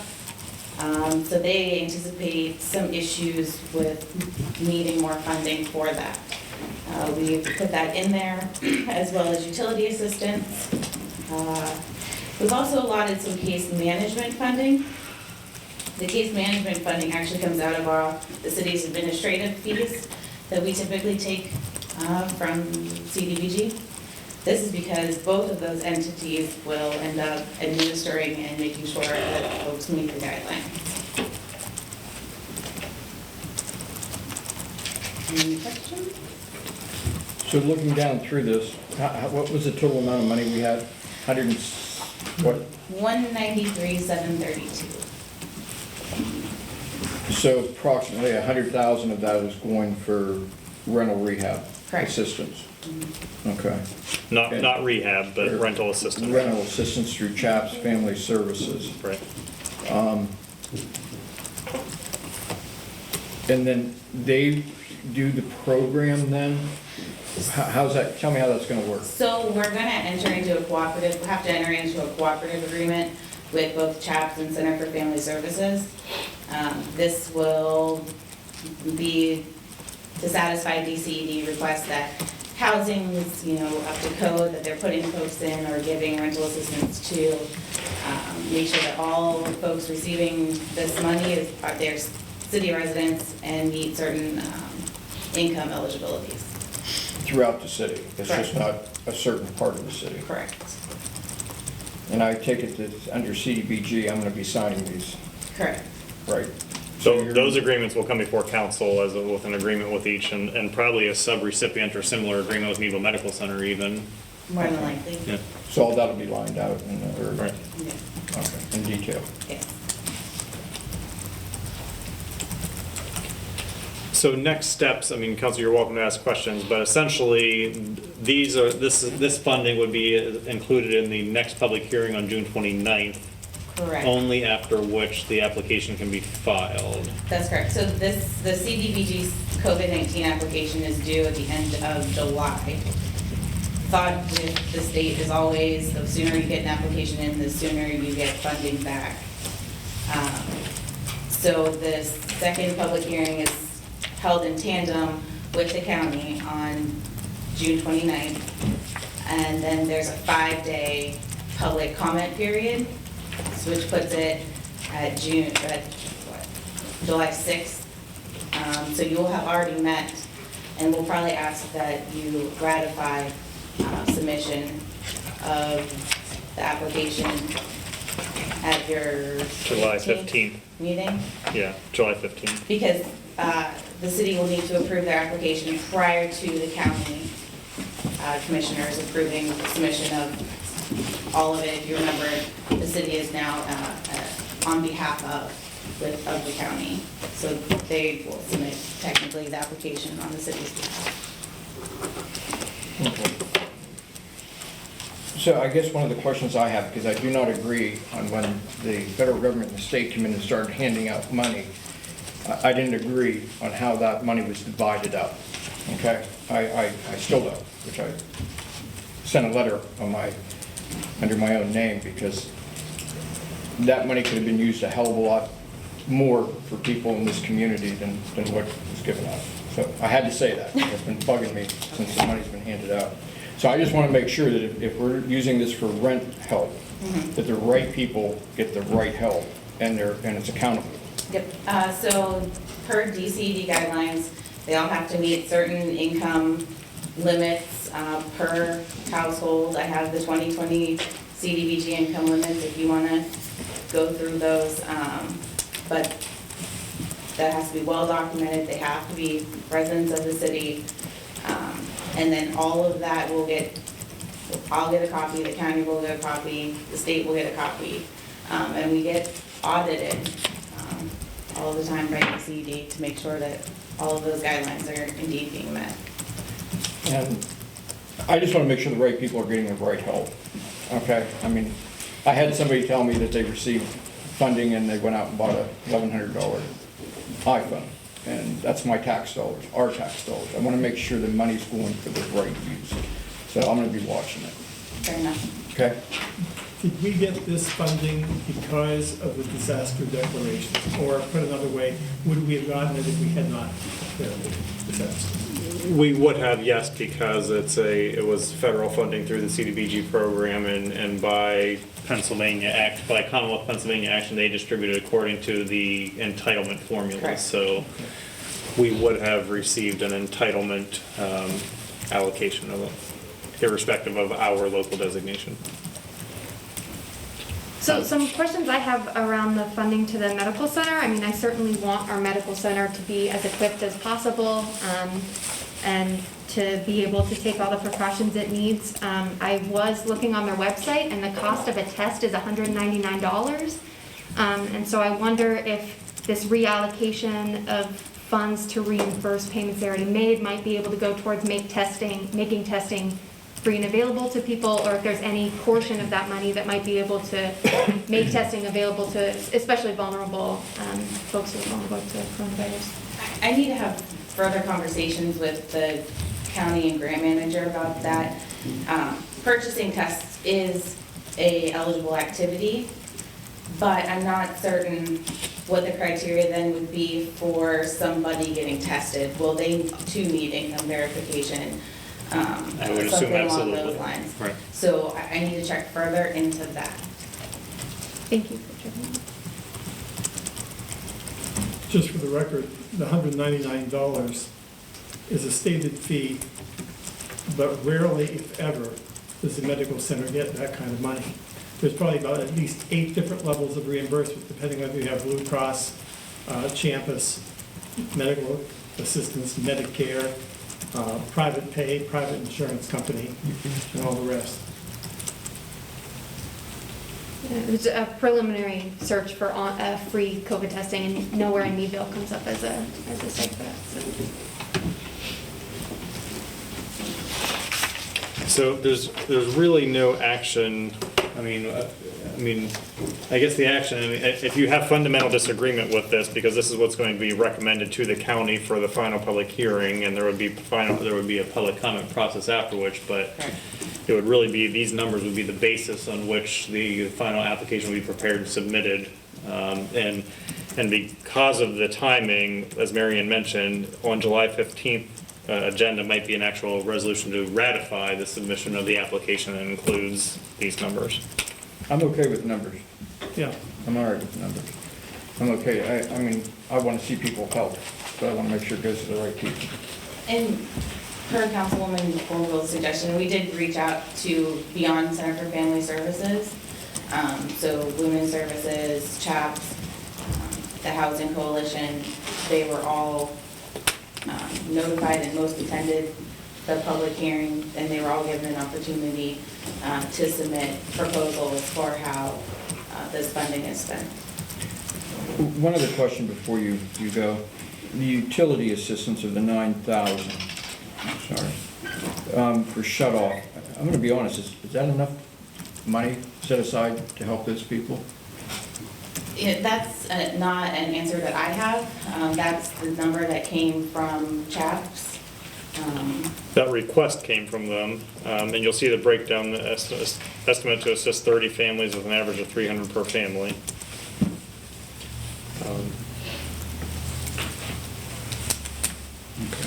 I mean, we didn't make that number up, that was their request is what I'm conveying. We can change that number.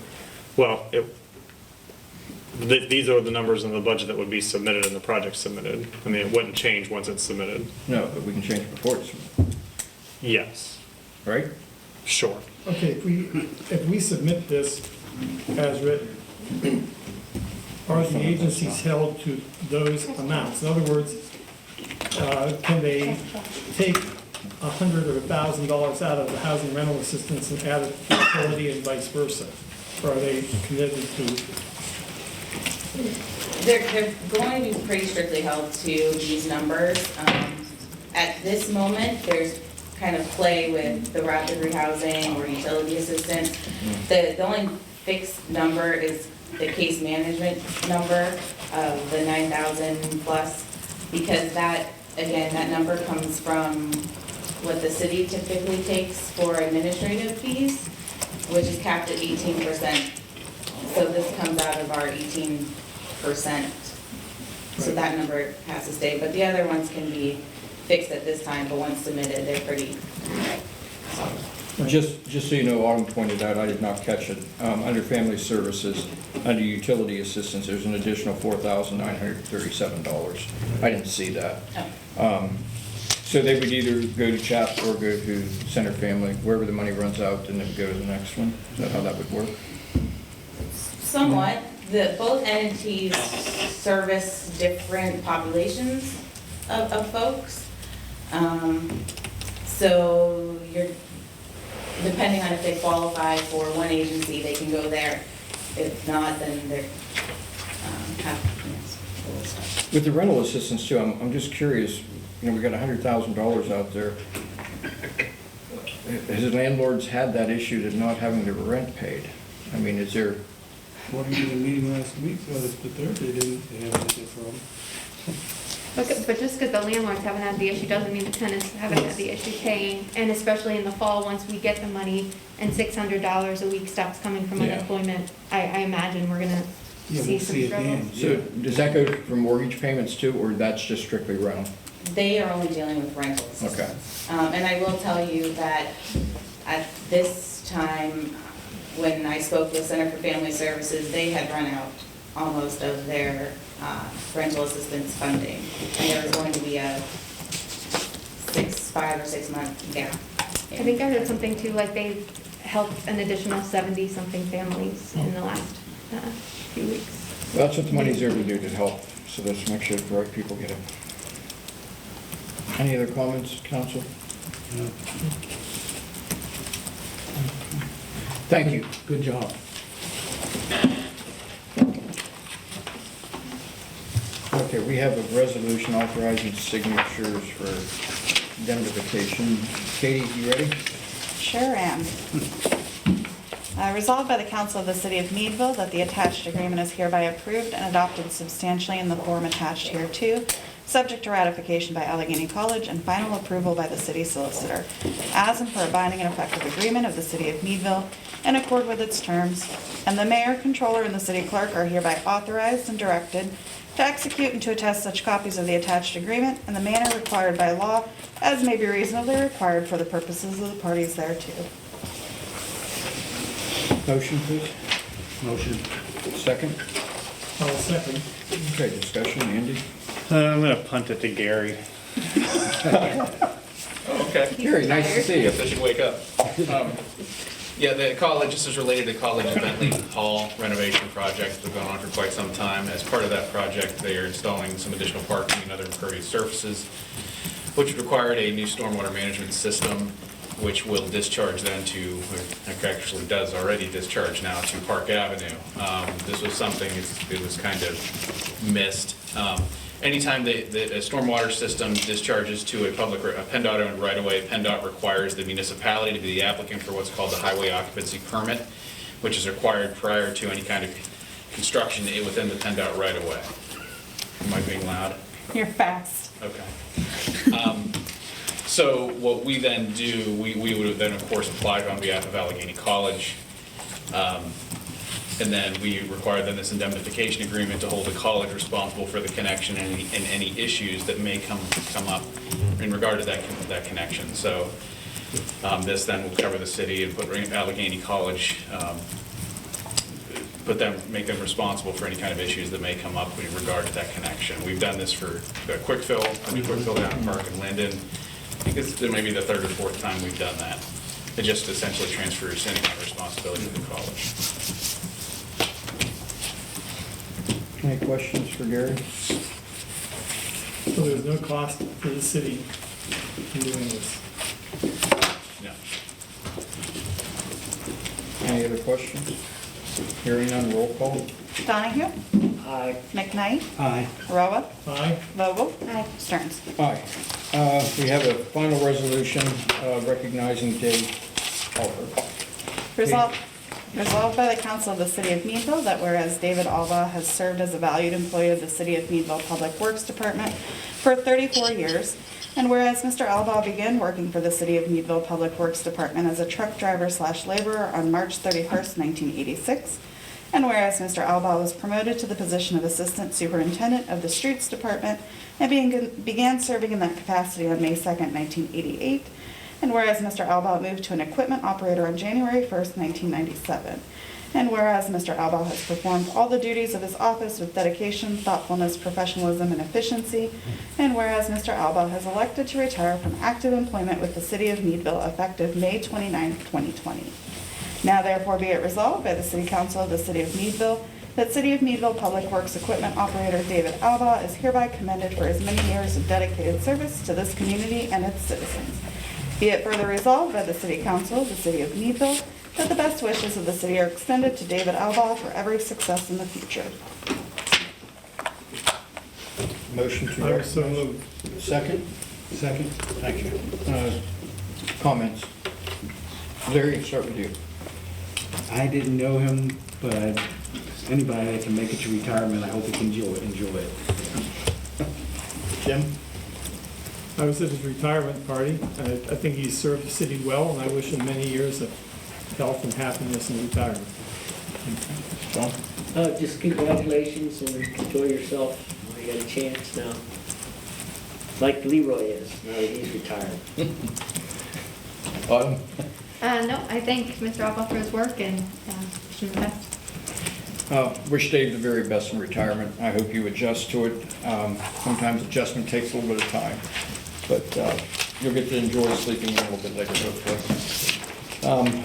With that, I will ask for council member statement. Autumn, start with you. You need to vote on that? Oh, I'm sorry. Yeah, you want a roll call? Donahue? Aye. McKnight? Aye. Roa? Aye. Vogel? Stearns? Oh, you're probably happy we voted for that. With that, Autumn, I'll start with council member statement. Sure. I want to thank everyone who showed up tonight. It's always great to have people here. I want to say that I'm excited about some of the work that's come out of this meeting tonight. I think that we're starting to recognize the housing crisis that exists in Meadville. I think our appointment to the Redevelopment Authority and the new ideas that it brings excites me, and I'm excited to see what comes from that. And I think the assistance that we're recognizing is necessary for residents right now in our community, and allotting that to, empowering our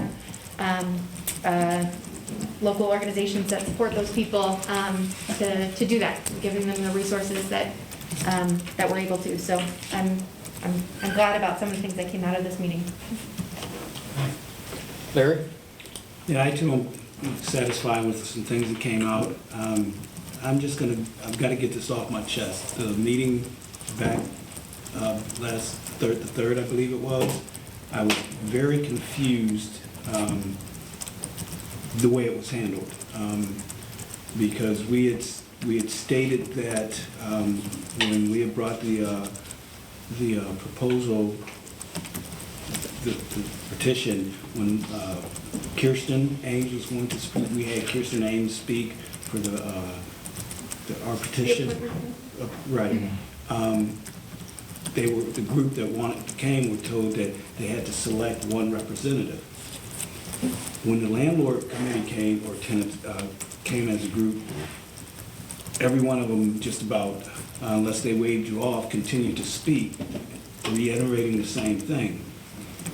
My concern and what bothers me is, and to some people, it seemed like they got special preference, that we changed the rules to accommodate. And I think it's very important that we as council, regardless of who it is, stick together and if you're going to have one person speak to represent a group of people, then that's what we need to do. And that just did not, it upset me. Because that's one of the things that we need, that we need to show from the council is that we're holding everybody and treating everybody as equal. Well, let's not mislead the public. When you come to this public meeting, and if you want to speak at this meeting on any agenda item, you sign up out front, and that's for everyone. So we do have a policy in place. We followed the policy. The one thing that we didn't do and I started this meeting off with it, is I did not limit anybody on speaking. I was elected to hear what the public has to say. I don't care if you agree with us or disagree with us. Thanks. I don't want somebody going on and on, but I wasn't under the impression that there was a group of people. You have 200 signatures, you could have brought 200, they could have brought 200 people here, they could have signed up if they wanted to. Not during a pandemic, but. Well, yeah, but my whole point is, anybody that wants to speak at this meeting, council has never stopped them from speaking. Yeah, I'm sorry, I must disagree. When Kirsten Ames came with the form for policy and procedures, and they called, that she was told that instead of having everyone come and speak, to elect one person to represent and speak for the group. And that's what our office told them? Yeah. Council's policy encourages that. The policy adopted by council encourages someone a large group, that a representative be selected for the same group. And I would argue that's in interest of council's time, right? So you're not hearing the same repetitive message from 250 people Right. that we support something. I don't think that's a good use of council's time. And I agree with that, but I'm saying if Right. you hold one accountable, you hold them all accountable. Sure. And that was not done. We listened to, I don't know how many people that you had on that list repeat the same thing, that they were against it for basically the exact same reason. That's my concern. Okay. Other than that, Okay. We'll just follow the procedures that we set in place. If council doesn't agree with the procedures, then we take a look at the procedures and we change the procedures. But that's what we have, and I'm sorry if you didn't agree. I'd let anybody speak. I think I was pretty open with that when they were. Jim? I have nothing further, Your Honor. Okay. Just a couple things. Just one more. Oh, I'm sorry, jeez. Gotta put a flag up down there, you're so quiet all the time. I got two behind you. Yeah, just wave city flag at me. First, I'd just like to thank Hillary Link and Allegheny faculty for coming, explaining the plan on this fall classes. I am comfortable knowing that they're gonna do everything they can, and I know that it's gonna change day by day, and it's not gonna be something simple. As far as that last meeting, and Larry, I knew nothing about any confusion about the speaking. I've always, the way it worked out was the way I thought it always came. I didn't know that anybody was told not to come. The list of your 200 people or 278 people, I know a lot of those people. There was an email they got and they just said yes. It wasn't like they came and talked to anybody. So, I'll hold that. But I would have gladly said okay on your COVID task force, but you had to take the housing out. And just one line, and housing. And then if you came back to me and said, wow, we had a problem with housing, look at all these people, then I'd say, okay, there's a housing problem. But you didn't want to do that. You wanted it to be about the housing from the very start. And I said, that's what I had my problem with. Because I know there's a lot of people who never got any money at all. I know there's a lot of people waiting, and they need help. But they need help, and we gotta find someone to help them, and it's not that easy. If you call Brad Roy and Michelle Brooks' office, you call Andy. Andy likes having phone calls, don't you, Andy? Well, yeah. Well, anyway, that's where I'm at with some of that. And then I just would say, please continue to social distance and wear a mask. It's just driving me crazy, but here I am not wearing one too. But in a store and in the restaurants, and it's just, it's not over yet, even though some people think it is. That's all.